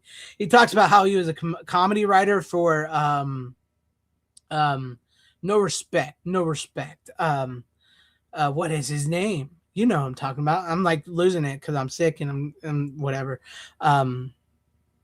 Rodney Dangerfield. He was a comedy writer for Rodney Dangerfield and other comedians at that time, and he started writing movies and stuff, and he got tired of people and directors misinterpreting his scripts and his stuff, so he decided he would become a director. So that way, if his movie sucked, he would live by the sword or die by the sword, right? So he started directing, and he started directing movies with Linda Hamilton, and then he said he got the idea for Repossessed, and he talked about how Linda Hamilton didn't get it. She didn't understand it. She didn't get the humor of it. And he told her to go see Naked Gun, and she went and watched Naked Gun with him, and she got it. And she said, I only do the movie if he's in the movie, Leslie Nielsen. And he's like, oh my God, how am I going to get Leslie Nielsen in this movie? He's the biggest comedy star at the time. And he said, he tells us about how he told Leslie Nielsen this, got into it. And he said, if I give you the wink on Saturday Night Live, I'll do your movie. He gave him the wink, and they did the movie, and he gets into that, and he gets into how he originally, after all that, what he wrote, this was not supposed to be Meatballs 4. This movie is called Happy Campers. That's the name of this movie. It was not supposed to be Meatballs 4 because the company that was making the movie called him up and said, we want to do a teen camp movie, like a late night type movie like that. And he said, okay, cool. He said he'll do it. He wrote it. And then he said, like, one of the executives or producers came to him and had dinner with him, took him out to dinner and told him, yeah, we just bought the rights to Meatballs. And he goes, so what does that have to do with me? He goes, this is going to be Meatballs 4. And he said, I didn't sign on to do Meatballs 4. I signed on to do Happy Campers. And he said, but there's nothing he could do about it because they wanted an IP name, much like today. So they were going to sell Meatballs 4. So he said he just went into it and he did what he did, and he cast it and everything. And Corey Feldman came in, and he actually said Corey Feldman was easy to work with because he had just gotten out of rehab. And he said he wasn't hard because they kept telling him that Corey Feldman's going to want to ad lib and do all kinds of stuff. And he said he was actually decent in this movie, and so he didn't really have a lot of problems with him. And so he just did the movie, and it's a really great hour-long conversation. It reminds me of us. Like, listening to him talk reminds me of like us and the people in our YouTube sphere that talks about movies like we do and stuff, because he's got that old school sensibility about him and everything. So like, he went into detail. It was just great like hour-long interview with the director, Bob Logan. And he said, this is where I get to Michael Jackson, because there is a Michael Jackson dance scene in Meatballs 4, right? And so they he said we had some downtime on the set, and they needed to do some filler scenes. And he said, go ahead, Corey, go out there and you can do a dance scene in the movie. And he said, I'm sorry, America, for allowing Corey Feldman to do that, because he said they got like the Michael Jackson album just came out with black and white on it. So they made a fake black and white, to sound like black and white, and let Corey Feldman come out there and do his Michael Jackson dance because they needed an extra scene in the movie. And so he let him do that. So that gets to Michael Jackson, Tom. Some more. And I thought you actually had something Michael. I do. But that's leading me to the Michael Jackson part of the conversation. Okay. Okay, so now to the Michael Jackson. I thought you might like this. It's not a Blu-ray, it's not a DVD, it's a VHS. But this Oh, I wonder if this is what you're going to bring up here. This is one of the most bootleg VHS movies of all time, and that would be Thriller. Not only, God, Thriller, I used to have it. I don't have it anymore. Now it looks like it's in good shape too. It's such good. That's shape. a re-release, actually, but yeah. Yeah, well, I don't care. It's a re-release, yes, but it's no mold.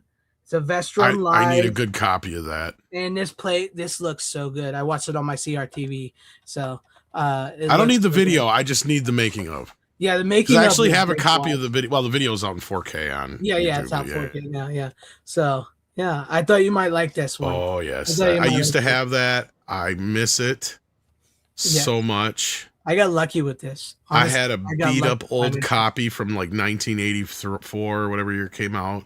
Mm-hmm. My God. Yeah, for those who don't know, that's the only one that for some reason has not gotten official re-release on DVD, because these were ones, as we get into this, I guess, might as well start. Yeah, go ahead. These were ones that I actually had on VHS back in the day, and whoa, shit, I'm losing shit here. I got it all over the place. Okay, I got a ton of shit here, guys. So I knew where you. Bear with me. Told me so, but yeah. So these were ones that were released on VHS, and they did get DVD releases, and that is Dangerous the Short Films, which this is actually worth it, because not only do you get the full videos for everything, but you get little behind the scenes vignettes in between, so it's kind of neat. Right. DVD quality, so practically VHS quality, what have you. Then of course you have History Volume 1 and 2. Which I don't know if Volume 2 ever got released on VHS. This might have been a DVD only. This was like the first one, I think, because this one I did have on VHS. And it's just basically, all the basic original hits on video. Right. No extra really bonuses there on that part. But moving on, I do have more here. So, I guess another collection of videos, so I might as well go off of that, because this is probably one of the more definitive ones, if you can get your hands on it now. I wish it was Blu-ray. It's not. It's just DVD. But it has... It's still a nice cover. I think the only thing wrong with this one is it does not have the full version of... I think it's missing the full version of The Way You Make Me Feel. I could be wrong on that, but I think that's the only thing against it I have. But otherwise, it's all the full videos, even some extra bonuses from back in the day. Including, and on one of those, it's on the history one. It has the performance from this, which is another one of my hard to find DVDs. Motown 25, of course, for those who don't know the significance of this. This is the first time the world got to see the moonwalk. Yep. And this is kind of the point where Michael Jackson went from being that little kid in the Jackson 5 to Michael Jackson. Yeah. And it's a very important point. But yeah, this is a really great set. It's DVD, of course, but it's got the actual event, of course, some interviews and some rehearsals, not many, but some, and then a documentary and a reunion type of deal. But yeah, so of course the highlight being the Jackson 5 and Michael Jackson on that one. But yeah, so I got more here. Now we're going to get into actual different movies and concerts and stuff, so... I don't know if you want me to split there or what, but I'm done. You go ahead and do it. Oh, I thought you had more. I thought you said you had more. I did all 7 of my movies. I had 7 movies, and I ended with this because I thought you would enjoy. Oh, that's right. Yeah. Let me grab something here real quick, because I just want people to make sure, in case you're looking for this stuff, you know where to get it. Because this set here is actually something I recommend. It's CDs and a DVD, but it's got some rare cuts and other things that have never been released before and whatnot. And it's a great set, but it also has, damn it, it also has this concert in it. Whoops, I must have hit something. Sorry about that. It also has this concert in it, which I also have separately, which was the one that was shown on HBO. If y'all don't remember that one, it was a huge concert. But you can also get that in this, so you don't have to buy this separately. It's available in this as well. Speaking of movies that are available in with sets, now this is another set I recommend, which is the Bad 25 set. Because this also has the Wembley Stadium performance on it, on DVD.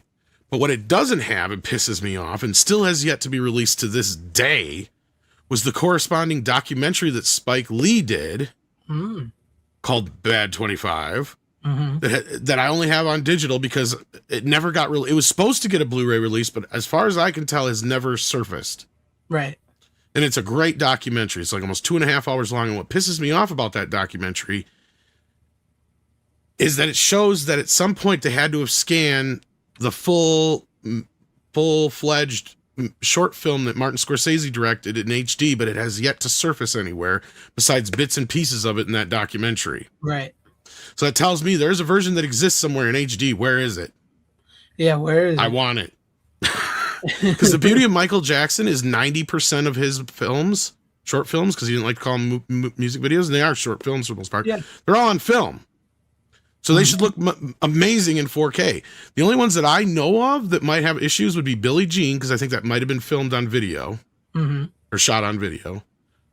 And I think Remember the Time was, even though I don't know if it was shot in HD or not, but I'm not sure if it was shot on film and then transferred to computer, because it has a ton of computer effects in it.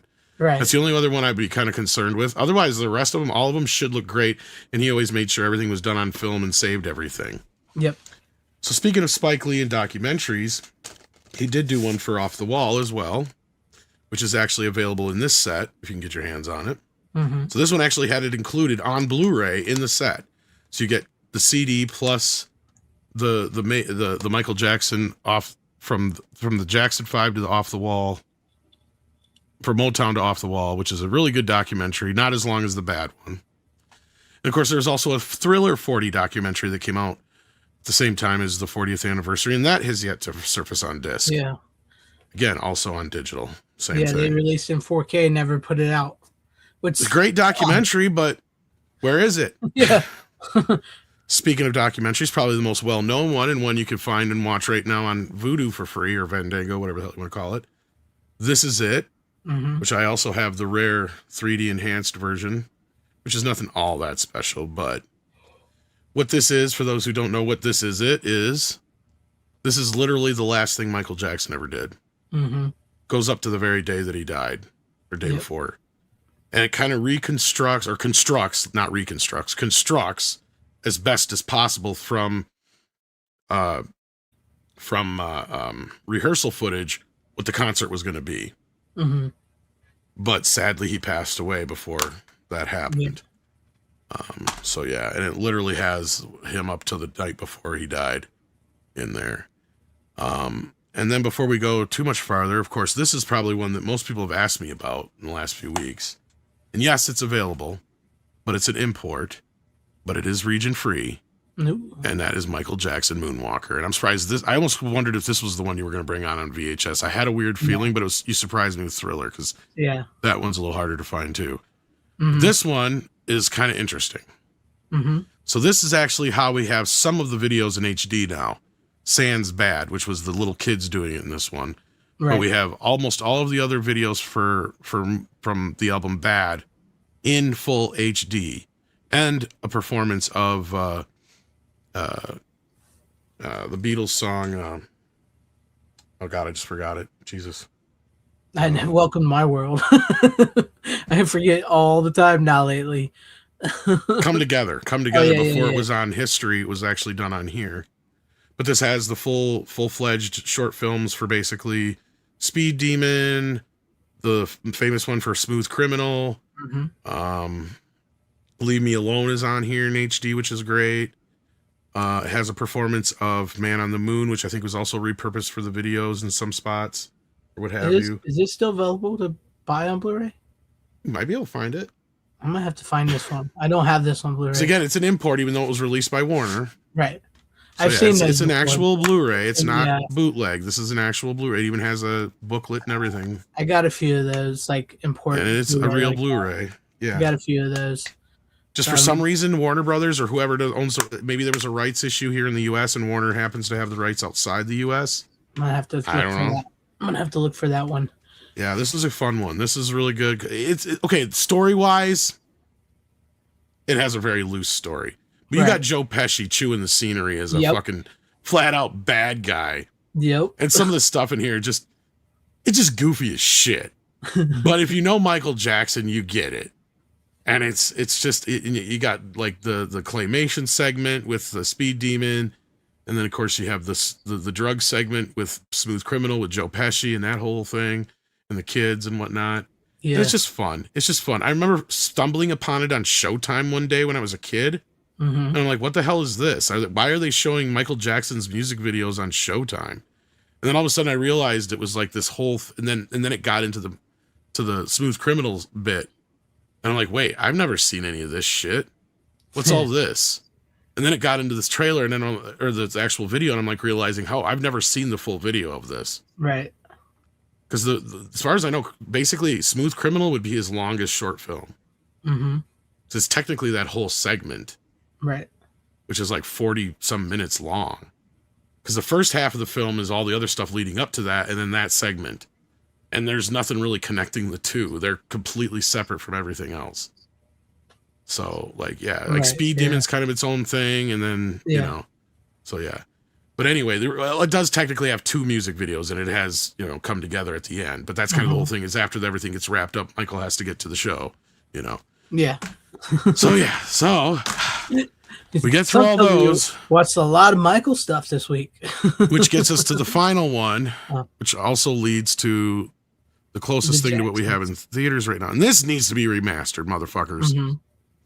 What the hell are you doing? How have you not remastered this yet? Because this is one of the most well-known miniseries, probably right behind like It and Roots and some of the other ones. Yeah. This was huge. I don't know if you remember when this came out or not, but this was huge on ABC. They even had a soundtrack for it. Yeah. And Jermaine wrote a fucking special song just for this movie. Boys to Men are in this movie. And it's almost kind of weird because Boys to Men are, one of the kids is boxing with I think it's Jermaine in the movie, and Jermaine kicks his ass. So is that a way of saying that the Jackson 5 kicks Boys to Men's ass? I think so. That's what they're trying to say. No, this is a great fucking film. If you haven't seen it, it blows the shit out of most TV movies. The cast alone is fucking amazing. You got I just forgot her name. Angela Bassett playing the mother, which is great. You even have a young fucking I didn't even realize it till this time I'm watching. I'm going through it. I'm like, is that Terrence Howard? And sure shit it is. He's playing one of the brothers. I can't remember which one. And then Billy D. Williams is in it. Vanessa Williams is, like I said, Boys to Men are in it. I mean, just tons and tons of people are in it. And it's got great music. It actually has room to breathe, unlike the new Michael movie, which I can talk a little bit about if you want me to, which I also got soundtrack. But the beauty of it was I was afraid that the new Michael movie was going to retread a lot of ground that this already had done so well. Luckily, it does not. It spends maybe like 20 minutes in the past and then jumps to 1978, which basically this ends with Thriller anyway, kind of thing. So, I mean, it doesn't get into the same ground. So, yeah, I mean, I've seen the movie 3 times now. Yeah, I know. They were making obviously, I'm a Michael Jackson fan. This isn't even all my shit, right? Like, this is just stuff that has video-related stuff to it, basically. We don't even want to get into all my albums and shit, right? Like, yeah, I'm sure you gotta. Like, I have like 5 different versions of Thriller. At least 2 or 3 different versions of Bad. And Dangerous. I have, I think, 2 versions if I can find my old one. And like, yeah. So I mean, I have pretty much. I don't have everything he's ever done because there's still stuff that hasn't been released and is hard to get your hands on, especially with his older Motown stuff. Right. But the movie itself. I mean, I've talked a lot probably already, and I'm not gonna get too deep into it. I don't know if you even about it. I haven't seen it yet, but I do plan on seeing it. But I probably won't get to see it in theaters, to be honest with you. But I do plan on seeing it. I mean, if you're somebody who's a fan of Michael and you liked things like Bohemian Rhapsody, it's that kind of a movie, right? Don't expect getting in there and to get into such the detail that like the American Dream film did that I just brought up. Right. It's not that meticulous. It's really wham, bam, thank you, ma'am, jumping through 20 some years of Michael's life super fast. And it leaves a lot of stuff out. But that being said, the performances are like the key here, especially Jafar and Domingo, Coleman Domingo, who play his dad, and Jafar Jackson, of course, who plays his uncle, Michael. And he does such an amazing job that it's just uncanny. And the beauty of it is like, I'm like, yeah, certainly his DNA helped. Don't get me wrong. But he wasn't that old when his uncle died. So he had to do a lot of the same work that any other actor would have done for this role. So I give him full props for this. And regardless of what the critics have said or what movie they expected you to see or wanted you to see, fuck them. Because this movie is it's almost exactly what most fans are going to want. And the diehards are going to be at least happy with certain aspects. They're going to be unhappy with others. But I think it's at least hit most of the notes it needs to hit to be a basic general crowd pleaser. And that's all that really matters for this. I mean, it wasn't necessarily pretending to be a warts and all documentary style biopic, right? It's very much in the vein of Bohemian Rhapsody, very surface level. And these are the kind of movies we used to get all the time on VH1 or movies of the week, like the Jacksons and American Dream, right? Like, so to me, that's just all it's done now is those have become big movies in theaters because of movies like since Walk the Line, especially up through now with, the last year we've had alone stuff like A Complete Unknown, the Bob Dylan one, Elvis and stuff like that. So like the Bohemian Rhapsody was one that made almost $1 billion. So if there's one that's going to break that $1 billion mark, it's going to have to be Michael. And if Michael can't do it, then I don't think any biopic is ever going to do it. Yeah, it's true. It's true. No, I haven't seen it. I do plan on seeing it. I'll probably buy the 4K when it comes out because, like I said, I've which been sick, one? We have several choices. Right? Did you not see? I might just get the one with the spoilers. I pre-ordered all 3. I might just get the Lionsgate Steelbook slipcover. That's the one I still haven't technically ordered yet because I'm ordering that with a bunch of other stuff. I'm just waiting for enough money. Right, but I have pre-ordered the other 2 Walmart and Amazon exclusives. But yeah, well, you have a good night, Deleted Scenes. Thank you for hanging with us. Take care, man. Have a good one. Yeah. I think Michael Jackson would have been great doing more acting roles, but also he wanted to. He wanted to, but also like Tom says, short films and stuff. Like he was really good at, like he had a creative vision. Like speaking, going back to this, like you talk about like the making of, because this starts off with the thriller. It's the whole thriller. So they call it a short film. Then he goes into the making of Thriller, and you can see like what he wanted to do and why he called John Landis and stuff. He's like he wanted to create something. Like you could tell he was into movies. And he could probably, and John Landis was in director jail at the time, so I don't even know if fucking MJ was even fully aware. Probably not. He said, like, when you're watching it, all this is like they're talking about sex, and he's like, I just watched American Werewolf in London and I really liked it. And I was like, who directed this? And they like said John Landis, and he said, well, let's get him to do Thriller. And I called him. So that was it. And then like John Landis is sitting next to him. He's like, and so I met with Michael and I asked him if this, and he hasn't seen Blues Brothers. He hadn't seen Animal's House. He hadn't seen Trading Places. He hadn't seen none of those movies. Mike's like, no, I haven't seen none of them. I just seen the American Werewolf in London, and I wanted you to make my Thriller short film because of that. Yeah. Because funny thing about this is there's a little bit too pretentious to go ahead of this with, right? Because when this was done, people got to understand, Thriller was already 2 years old. And the record company is like, we're done. You've done 6 singles. It's the biggest album of all time. You don't need to release Thriller. In fact, we don't need to spend this much money on a music video. Why don't you save it for the next one? That's pretty much what they told Michael. And Michael's like, no, I think we could really do something with this. And the reason was, as Craig told him, see, here's the thing. Mike, the guys on tour, they had early, VCRs and the portable shit that you'd have in like RVs, because they had the fancy ass RVs because it was the Jackson tour. So his brother, I think it was either Marlon or Jermaine or Tito, one of the 3, had the movie on videotape. And he would watch it all the time. And Michael just fucking loved it, especially loved the transformation. And that's what he said. He called up John. He goes, I want you to make me a werewolf. Yeah.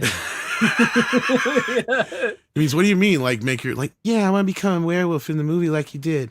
And like Michael wanted to be literally like on all 4s and shit. Like, and John's like, look, Mike, you can't turn into that kind of a werewolf because you can't, can't dance on all fours. Yeah. You probably would have found a way, to be honest with you. But so what John came up with was like, okay, here's what we're gonna do. He goes, first, let's do like a werewolf mask thing in the beginning, right? Like it'll be like a basic, teenage, kind of paying more homage to I was a teenage werewolf, and that's where the whole Letterman's jacket comes from and all that kind of shit. He goes, and then what we'll do is we'll have that be like the movie that the kids are watching, and then as you leave the theater, you start to sing the song, and then you turn into a zombie. Yeah. Michael's like, ooh, I like that.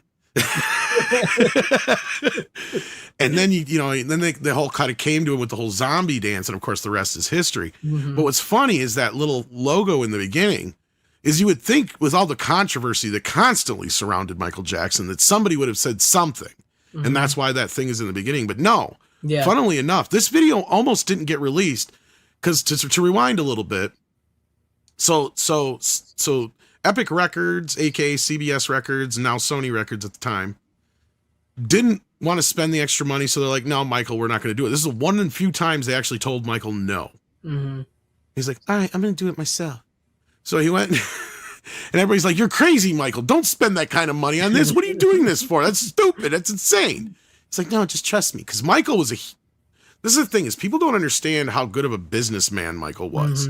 I mean, yes, he was a child at heart, and he did all these things from a childlike perspective as far as his art and certain things like that. But this is the one thing everybody explains when it came to business with Michael, is when you went in the boardroom, when it came to business, Michael was cutthroat, and he was a completely different person in a sense that he was not, and that's one thing he learned from his father, was not to get taken advantage of. Right. And he has said that many a times. So he's always made sure that he gets the best deal out of everything. So he was smart enough to know, well, what they did is they went and sold the rights for the making of the video to Showtime. Retained the video rights so they could sell the video, right, and make their money back, which they sold the rights to Showtime for like, I think $3 million. So it was, or $4 million. So it was like twice plus whatever they had already. So they already made profit on it. And then get this, MTV was pissed. So like, wait a minute. If anybody's premiering a Michael Jackson video, it's us. So they muscled their way in. And as you saw, I posted earlier, they made such a huge deal out of it that they told you when the son of a bitch was going to air. And I shit you not, other than like Super Bowls and things like that and events in history, more people called into school and sick from work to just watch Michael Jackson Thriller for 18 minutes on MTV the day that it dropped. Yeah. It's crazy. That's like one of the things, like when I was watching the behind the scene, the making of Thriller, that after, it's like the people that were there, because it starts off with the fans, the behind the scenes does, because nobody was supposed to know where they were filming, and somebody leaked it, and like thousands and thousands of kids and teenagers and men and women showed up to watch them film it. And like, you forget sometimes, because like we're in 2026 now, and maybe I wasn't, like, maybe I was a baby in 1980, whatever, but you forget how huge he truly was. And like, just how like these people and these kids and these teenagers were just like, they just wanted to see Michael. Right. And then, I mean, I was pretty much born into a world where, I mean, I was born right at the time when my consciousness and Michael Jackson were one and the same, right? Like, I don't remember a world before Michael Jackson was in my life. Like, he was the first personality that I kind of gravitated towards. I literally have a picture of when I was like 3 or 4 years old with a red jacket on where I'm dancing to Beat It. Nice. I had the record album. I wore this son of a bitch out. It was so warped by the end. It was like, and you could barely hear it. My mom's just like, stop. We'll buy you the tape. That's crazy.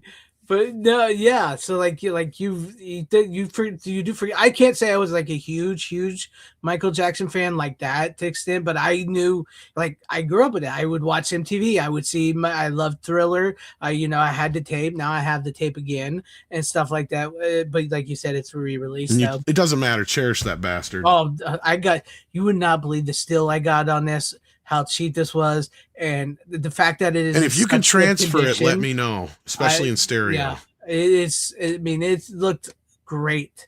It looks great. But no, well, I think one of the reasons for that re-release was is the original tape is so old that I believe it wasn't even in hi-fi stereo. I think it was just in standard stereo. For those who don't know, it was a completely different format until hi-fi stereo came out, and it was incompatible with later stereo players. So I think I was always bummed that I had it, but it was in mono. It's like, even though it's technically supposed to be in stereo. Right. Because I think right there, like, put yours up again. Let me see the cover, because there's one difference that I knew right away. Like, there, because I think at the, because I thought it, because yeah, I see that sticker. There was supposed to be a sticker that says stereo on it, but it doesn't. It says Grammy Award-winning Best Long Form Video. That's why it's also, yeah, that's the other thing. Because where that was, is it originally, I'm pretty sure it had something that said stereo on it. But now on the side, it probably says hi-fi stereo. Yeah, see? Yeah. And yeah, live didn't exist when they didn't release the original, no. Yeah, this was when Vestron was becoming live, so. Yeah, I think Vestron released the original. I think you're right, yeah. Yeah, because it had the Vestron logo on the back. Yep, that's what the back originally looked like, but they added the live, yeah. And then live eventually became Lionsgate, so down the ways of, years and years, generations. But no, it was interesting watching that. And like Rick Baker's, the makeup and everything, how they go over the makeup for the zombies and for the transformation. Rick did a lot with Michael over the years. Yeah. Yeah. I think honestly, when you watch it, it feels like him and Rick Baker connected more than him and Landis. Landis. I think Landis and him worked again, I think once or twice before. Yeah. Not that he hated him or anything like that. It's just like, I think the art, because like Rick Baker talks about how he was like into art and then the makeup and all that. I think that and him really bonded Michael Jackson, because with Michael Jackson, with the art that he likes to do, what he was trying to do, what he wants seen with the dancing and the short films and everything. I think him and Rick Baker, like when you watch it, it seems like him and Rick Baker have a much better rapport than Landis. And I not that him and Landis. I think they're kind of kindred spirits, because clearly Thriller. Yeah. With Michael was like, he was really, and they do a good job of showing this in the movie. He was really into horror films, especially classic horror films of Vincent Price. Like, that's where he got the whole idea from. And for those who don't know, this song didn't even start out as Thriller. In fact, I posted it the other day on X if you want to check it out after the show. It was initially called Starlight, and it wasn't even a scary song or anything like that. It had nothing to do with anything like that. And they were just tinkering around with it because they didn't like the lyrics. And then Michael had kind of just did these like off the cuff lyrics that were kind of about this horror film thing, but they're like, okay, that's not the final lyric, so that's just for now, because they liked the tune. They knew they liked the tune, but they couldn't quite. And up until the very near the end, they're like, we got to do something about those lyrics. And Michael's like, no, I like it. In fact, I'm going to call the album Thriller. Because he loved that kind of shit, like because he was a kid, like he was always, like we said, he watched American Werewolf in London constantly on the bus, and mainly just kept watching the transformation scene over and over and over again. Yeah. But that's what he wanted. And later on in life, Rick Baker not only did tons of work through him all the way up through, I think, Ghosts and a few other videos, but he actually made him some masks and prosthetics for him to wear out in public.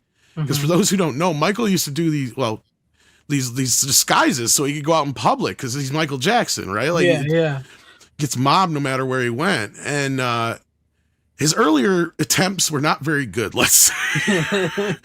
Like, even Webster, like, come out and said, Manuel Lewis, the kid who played Webster. He's like, I can still tell it's you, Michael. Like, everybody's going to tell it's you. It's like, because you see, here's the problem, is you got a weird fake mustache on, you got a weird fake wig and hat and glasses and buck teeth, but you're wearing you're wearing fucking a jacket Michael Jackson would wear in penny loafers with sparkly socks. They're going to know it's you. So he got a little smarter over time. And like Rick would made him like this old man mask and some other ones that he had that he could go out, and he never got recognized then. In fact, he would even fool people that he would work with those disguises sometimes. Yeah. And he loved to prank people, of course. Yeah. And like I said, you can really tell by watching that him and Rick Baker were connecting when he was like molding his face and putting the makeup on him, putting the bladders on him for the werewolf transformation. Yeah, they said, because he said he's one of the few people who loved it, because most actors hate being put in that makeup. Yeah, so it's hours and hours.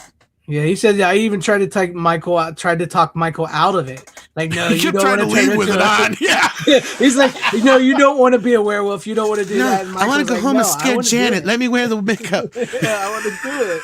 So, and like when they're putting the plaster on his face, he's just like calm as can be, and like he doesn't like anything. So like That's what Rick said. He was yeah. the best he ever worked on with prosthetics, because as soon as you get him on, he transformed, but he loved him and he didn't want to take him off. Yeah. Like every other actor is just like, how long do I got till I got to get the goddamn thing off? Yeah. But not Michael. He wanted, like I said, he'd want to wear that shit home. He wanted to go out in public all the time, especially the zombie makeup and stuff. He loved it. But no, I mean that alone, and like this whole like this is like took me back when I was rewatching it, because I wanted to rewatch it on VHS, right? Because I like that. But like it's like I'm probably watch this again in October for Halloween, because like you said, this is an 80s horror movie.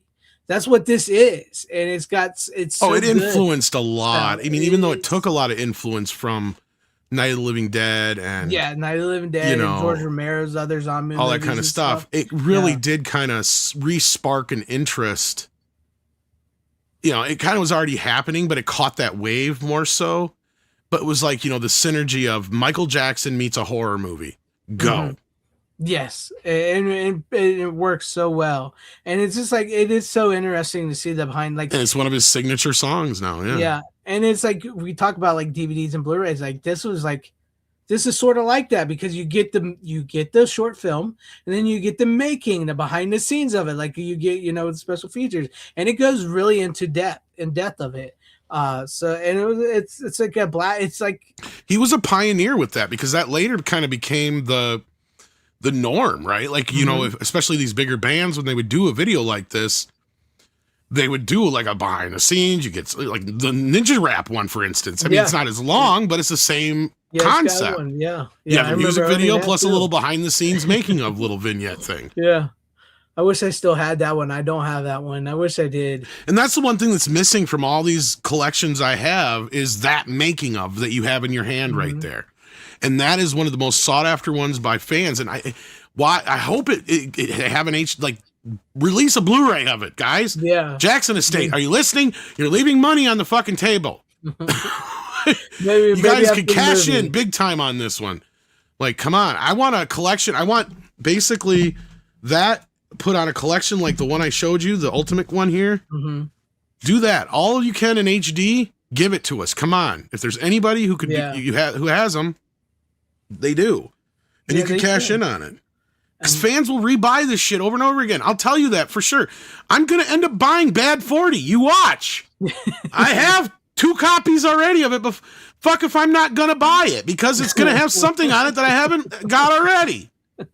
Exactly. And I'm still surprised they have not put Thriller out on. I mean, I know, like we talked about, they put it out on 4K, but they never put it out physically on 4K. That's what I mean. You're leaving money on the table. Do you realize if you collected, and you already have at least a couple of them in 4K, I know that, and they're all in film, so they're easily transferable over there. Mm-hmm. You put a collection together like the one I just showed you, the Michael Jackson's Visions one, where this literally has all his videos on it, right? Like, the only thing it's missing is the longer version of, like I said, of The Way You Make Me Feel, I think is the only one that's missing on here. It's just the short, regular video. But you have the full version of Bad on here. You have, the full version of every other video.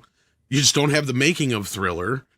But you even get, like, Blame It on the Boogie and some other shit from the Jacksons.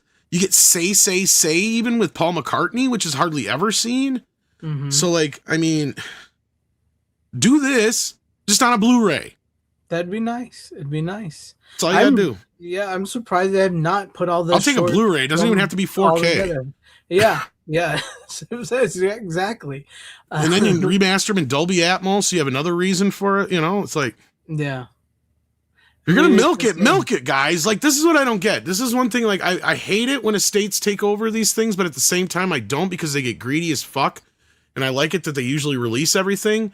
But in some cases like this, they sit on certain things, and I'm just going, why are you doing that? That is so stupid. Right. You're just leaving money on the table. Like, Smooth Criminal we already have technically in HD. So that one I'm not. Luckily, we do have a handful of them here. And they're out there on YouTube, I think, in their HD forms. Yeah. So yeah, but Call me 4K all the way. I would love it. I'm not gonna say it, but I'll take at least Blu-ray, right? Like, but being that it's Michael Jackson, if anybody could sell a video collection in 4K, it would be him. Right. Come on. I mean, who else? That's Prince, something maybe.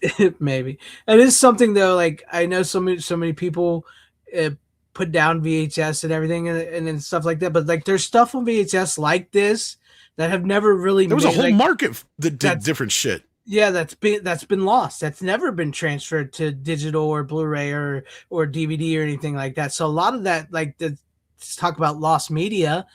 Speaking of which, Dracula, which just found the lost media, the ending there. Yeah. Like and there's I'm hearing that it's going to get in, that they're planning a new 4K release of that too. 4K release of that. Like there's so much lost media on VHS, like you were mentioning with like the Ninja Rap and stuff like this, like where these bands and stuff put this stuff out and nobody's ever done anything with them.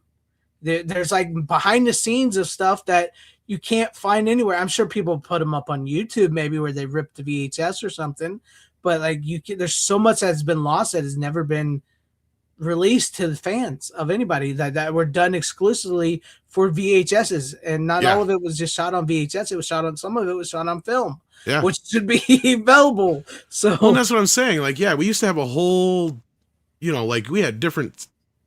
The thing is, we never had it as good as we did on VHS and DVD. Mm-hmm. Like, as much as I love 4K as an ultimate format, I will give it that. Mm-hmm. Blu-ray was pretty damn good too, but like we ate good on VHS and DVD because it was like anything they could put out, they would. It's like they couldn't put enough shit out. Right. And that's what I was saying. You could walk into a store and I could get a video of Nirvana, singing Teen Spirit, or fucking, Paula Abdul's latest video. And, you could there was a whole cottage industry of that shit. Yeah. Where is that now? It doesn't exist because of YouTube and streaming. Yep. But I mean, there are these classics, some of these few, like that one. I cannot understand how that has not made its way to at least DVD. I'm surprised that you can go find bootlegs of it on DVD, but all they are is a transfer, I think, of the laser. Because I think it got a Laserdisc release, actually. Right. But it's not going to be that much better than the VHS. But yeah, it's probably the same thing on the VHS or whatever, right? But no, that also brings me to, like, speaking of this and the interview with the director, Bob Logan, that they have, he talked about how what started him into directing, besides the fact that he wanted to take control of his writing and stuff like that, is he saw Dorf, what's his name, Tim Conway's Dorf videos that they would, like, these half-hour shorts they would put out on VHS for people. He saw that and he's like, well, shit, I can do that. Talk about a whole nother cottage industry in VHS. Exactly. Yeah. He started making short films for VHS release just to sell, and that's how he started making his movies and getting money to fund his other projects of other movies he wanted to make, and then finally making full-blown movies. So like the VHS industry, it wasn't just about like it there's so much out there that wasn't just like theatrical. Like we talk about Full Moon made its bank on VHS and everything, stuff like that, and stuff like this, and music videos and stuff like, and just making stuff for the VHS format so you can rent at the video store. There's so much out there that has never seen the light of day, and a lot of it was shot on film. Some of it was also shot on VHS, so it would be a bit of a chore to clean up. But there's so much out there that's just being lost, and it's insane.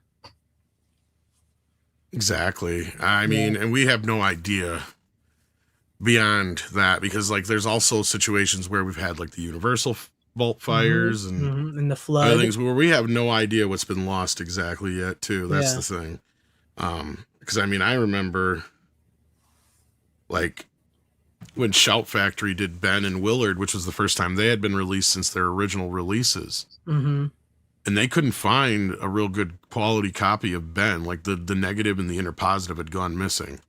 So they literally had to use release print. And I'll tell you the difference there. My God.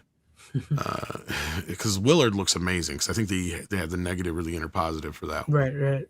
Ben looks like absolute shit. Speaking of a connection with Michael Jackson, but yeah. And it's sad though, but at least they salvaged enough of it so you can have a Blu-ray of it. But as long as there's a film print, then there's at least that. I mean, and it can go through some extra care to help it look better. I mean, back then they didn't have nearly as much stuff as they do now. But again, most of us film fans don't want them to tinker with it. It's like, if that's what we got, then that's what we got. Right? Like, I don't mind a little bit of cleaning up, but like, I don't need it to be smudged to shit and noise reduced to hell. I like film with some grain. I like seeing some of the, you know, some of that shit's baked into it. You just can't take it out. Like, don't take it out. You shouldn't.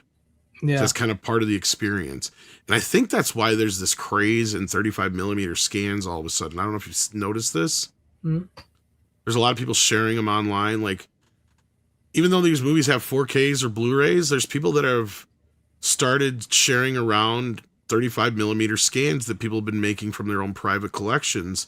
Oh yeah. I think it has to do mainly with the fact that people want that film feel that a lot of these movies are losing when they're getting transferred to digital. In fact, I think a couple of people even did videos about this stuff. Because like, I mean, I was already aware of it, and I have a few of them. I have them for other reasons, but watching them and seeing them in the shitty shape they're in, I can understand. Like, that's kind of the experience I had with Highlander too, right? Like when I talked about that a few weeks back.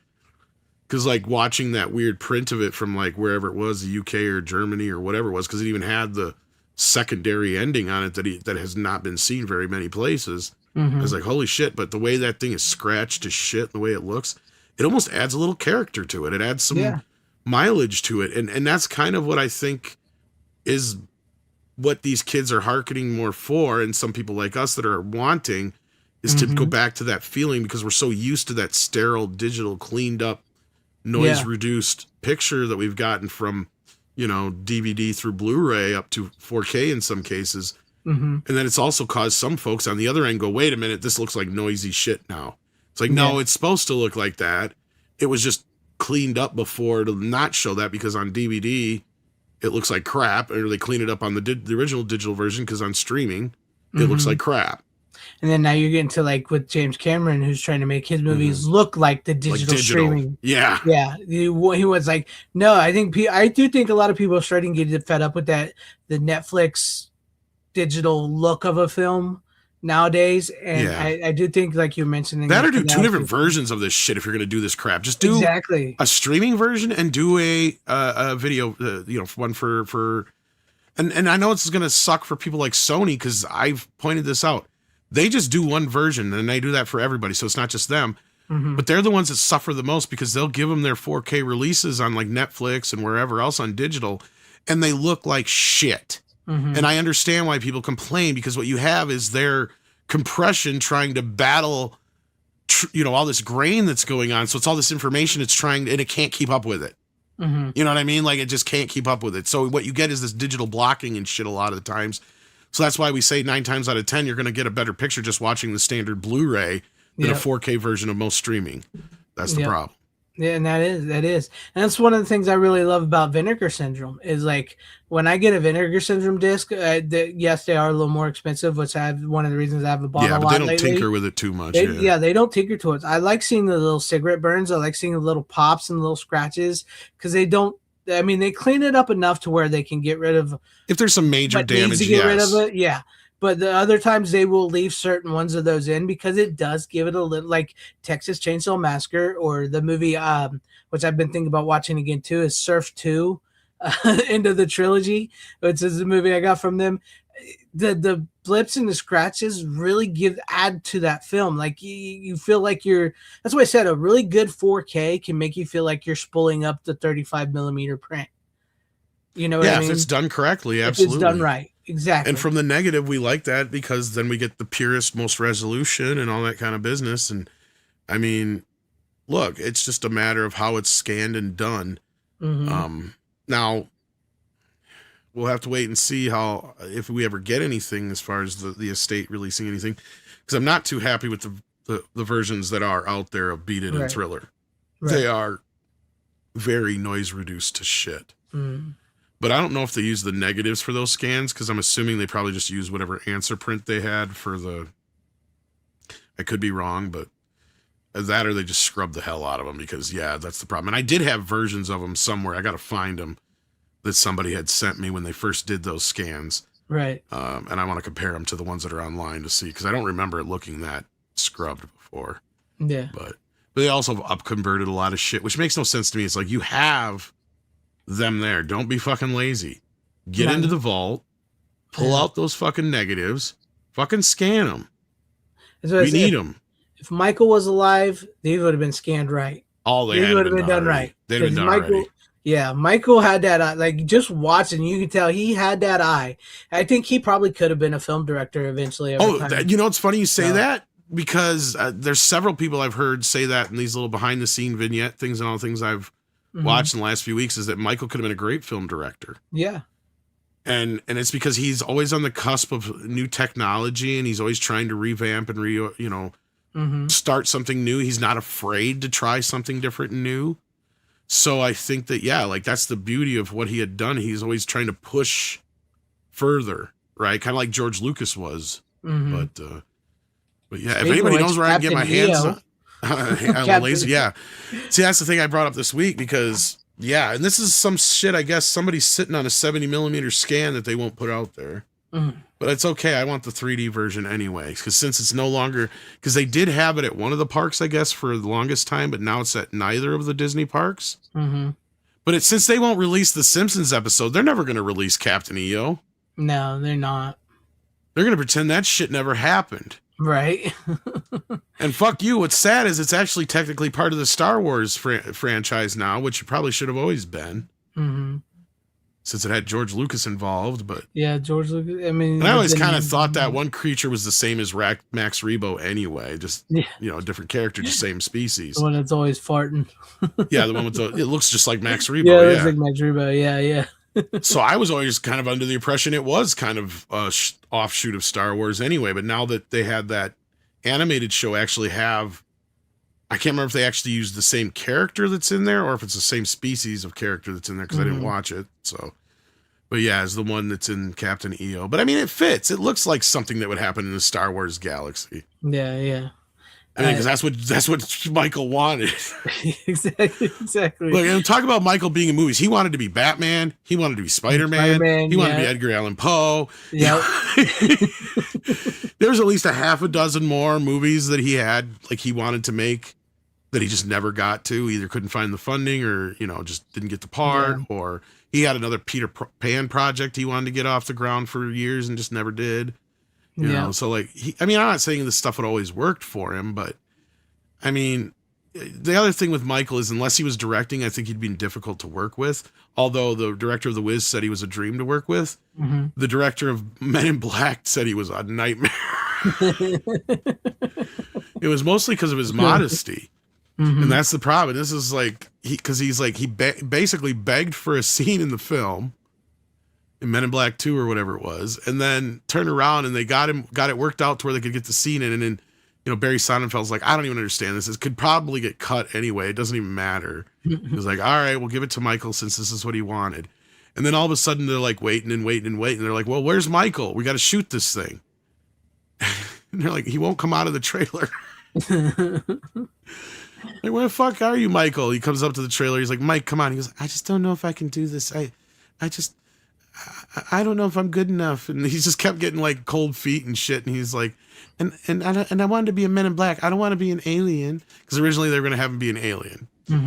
Which is funny, because I think he actually showed up in the images in the first film as one of the aliens. Yeah, on I Earth think that he people did. didn't know. So I was kind of keeping with continuity anyway. But he didn't want to be an alien. But then he's like, okay, so I shot this thing in a way that I could work with it with Rip Torn, and we could kind of put whatever we wanted there.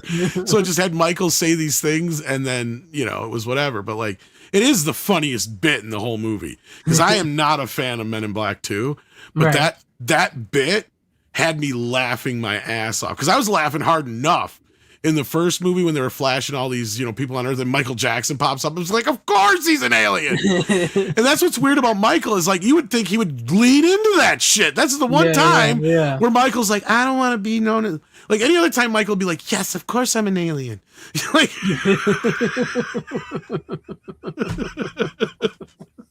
and he'd come up with his whole backstory. Right. It didn't matter. Right.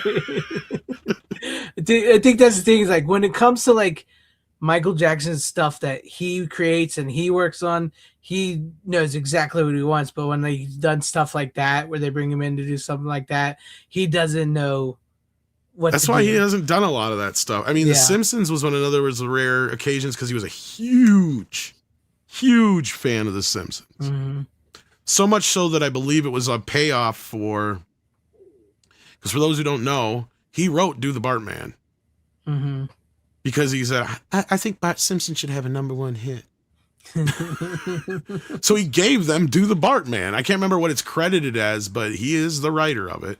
Mm-hmm. And in fact, I think you can even tell the music is his. Like, now that you know, in fact, I found an older song of Michael's that never got released that literally has the same beginning of the boom. Like, yeah, it's like, okay, we know where you got that from now. And, you know, he even did the music for Sonic 3 because he was just a fan of video games. Like, yeah.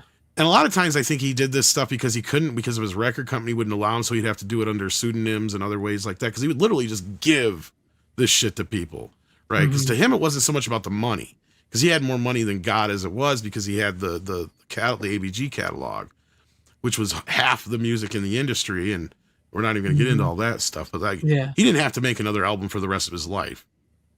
And this is another reason why I don't believe he was as broke as they tried to make him out to be at the end. It's like bullshit. There's no way he was broke. Right. I don't care how much money he's spending. He has the biggest catalog there is for music. Yeah, he even owns the Beatles and everything. So. Exactly. Yeah. Like, there was stuff that he owned that you would be like surprised, because he bought that catalog, and that's what everybody wanted their hands on. Mm-hmm. Sony wanted it so badly. And that's the thing, is that's kind of what got us to the point where we're at now, where just basically 3 companies own all the music in the world now. Mm-hmm. I wouldn't put it, he was the only one stopping that from happening. Conspiracy theories is all you want, but look what happened after he died. Just saying, you know, look at what may have gotten him killed is more like it. Exactly. Yeah, that's what I'm getting. That's what I'm hitting at. But like, there's plenty of videos of Michael out there himself warning of this possibly happening. Yeah. Yeah. And Brian Barth, I seen you out there. No, I do not think Beyonce will ever be better than Michael Jackson. And, fuck that. Even though that was a fake quote, who cares? Yeah. And we're not, I think we know why they are. They make up a bunch of bullshit about it, but that was one of the greatest Simpsons episodes. And if you've seen the reaction I got for dropping that fucker on X, so I'm like, fuck it. If they're not going to release it, I'm going to release it. Let's see them try to claim copyright since they won't release it. Exactly. They could technically by law, but at the same time, it's like, are you releasing it? Kind of to me feels like property you're not utilizing. After a certain point, I think something like that should fall into the public domain. Yeah. And that's kind of where the joke is coming, where we're hearing that we're going to get Song of the South on Blu-ray next year or some shit like that. You know why that is, right? Is it going in the public domain? I think it's going to be in the public domain before too long here. I don't know about next year, but like, yeah, it's not going to be too much longer here. Yeah, there's a bunch of bigger movies that are going to be coming up here pretty soon, and some other stuff that's going to be hitting public domain. Even Superman and Batman is coming. Dracula is going to be hitting public domain, so that's why I know Universal's going to rush their butts off to get at least one more squeeze out of that before it goes into the public domain. Yeah, with that ending, especially since it's 95 years since the original Dracula. Since that, 90 that's years. When they go into the public domain is 95 years. Yep. So it's coming up, and I don't know who would you say besides Michael and Janet were the most successful Jackson? Oh, Michael by far. Janet technically wouldn't have a career. Other than them? Like Tito, Jermaine. Probably Jermaine. Yeah. But see, Janet was never really connected with the family as far as I know. Like by the time she started doing her thing outside of Michael, she had very little. Mm-hmm. Like as far as I know, like she doesn't like feed into the family fortune like the other guys do. Right. Because like one of the guys who's like one of the publicists or whatever, or not publicists, but accountants or whatever for the estate, was talking about how like basically like you got Michael up here earning all this much money and the rest of them way down here. Well, if Janet was there, she'd be somewhere like here. Right. So I clearly don't think she's a part of that. Right. You know, the Jackson family fortune or whatever you want to call it. I get it. I have a Song of the South too on Blu-ray. Yes, I do too. Yes. But I mean, they also kind of take care of their own, right? Like, so like as far as I understand, and I'm just like going off of what I know of the few nephews and nieces and whatnot of the family and stuff like that. Like there's like a compound basically where they live, right? Like it's this big old house that has so many different buildings and everything. And like even Jafar went he went there, Havenhurst, I think it's called. He went there and went into the old gymnasium studio area where Michael used to practice to learn the moves and everything. So it was kind of like, like a kind of a cool thing that he was able to do that.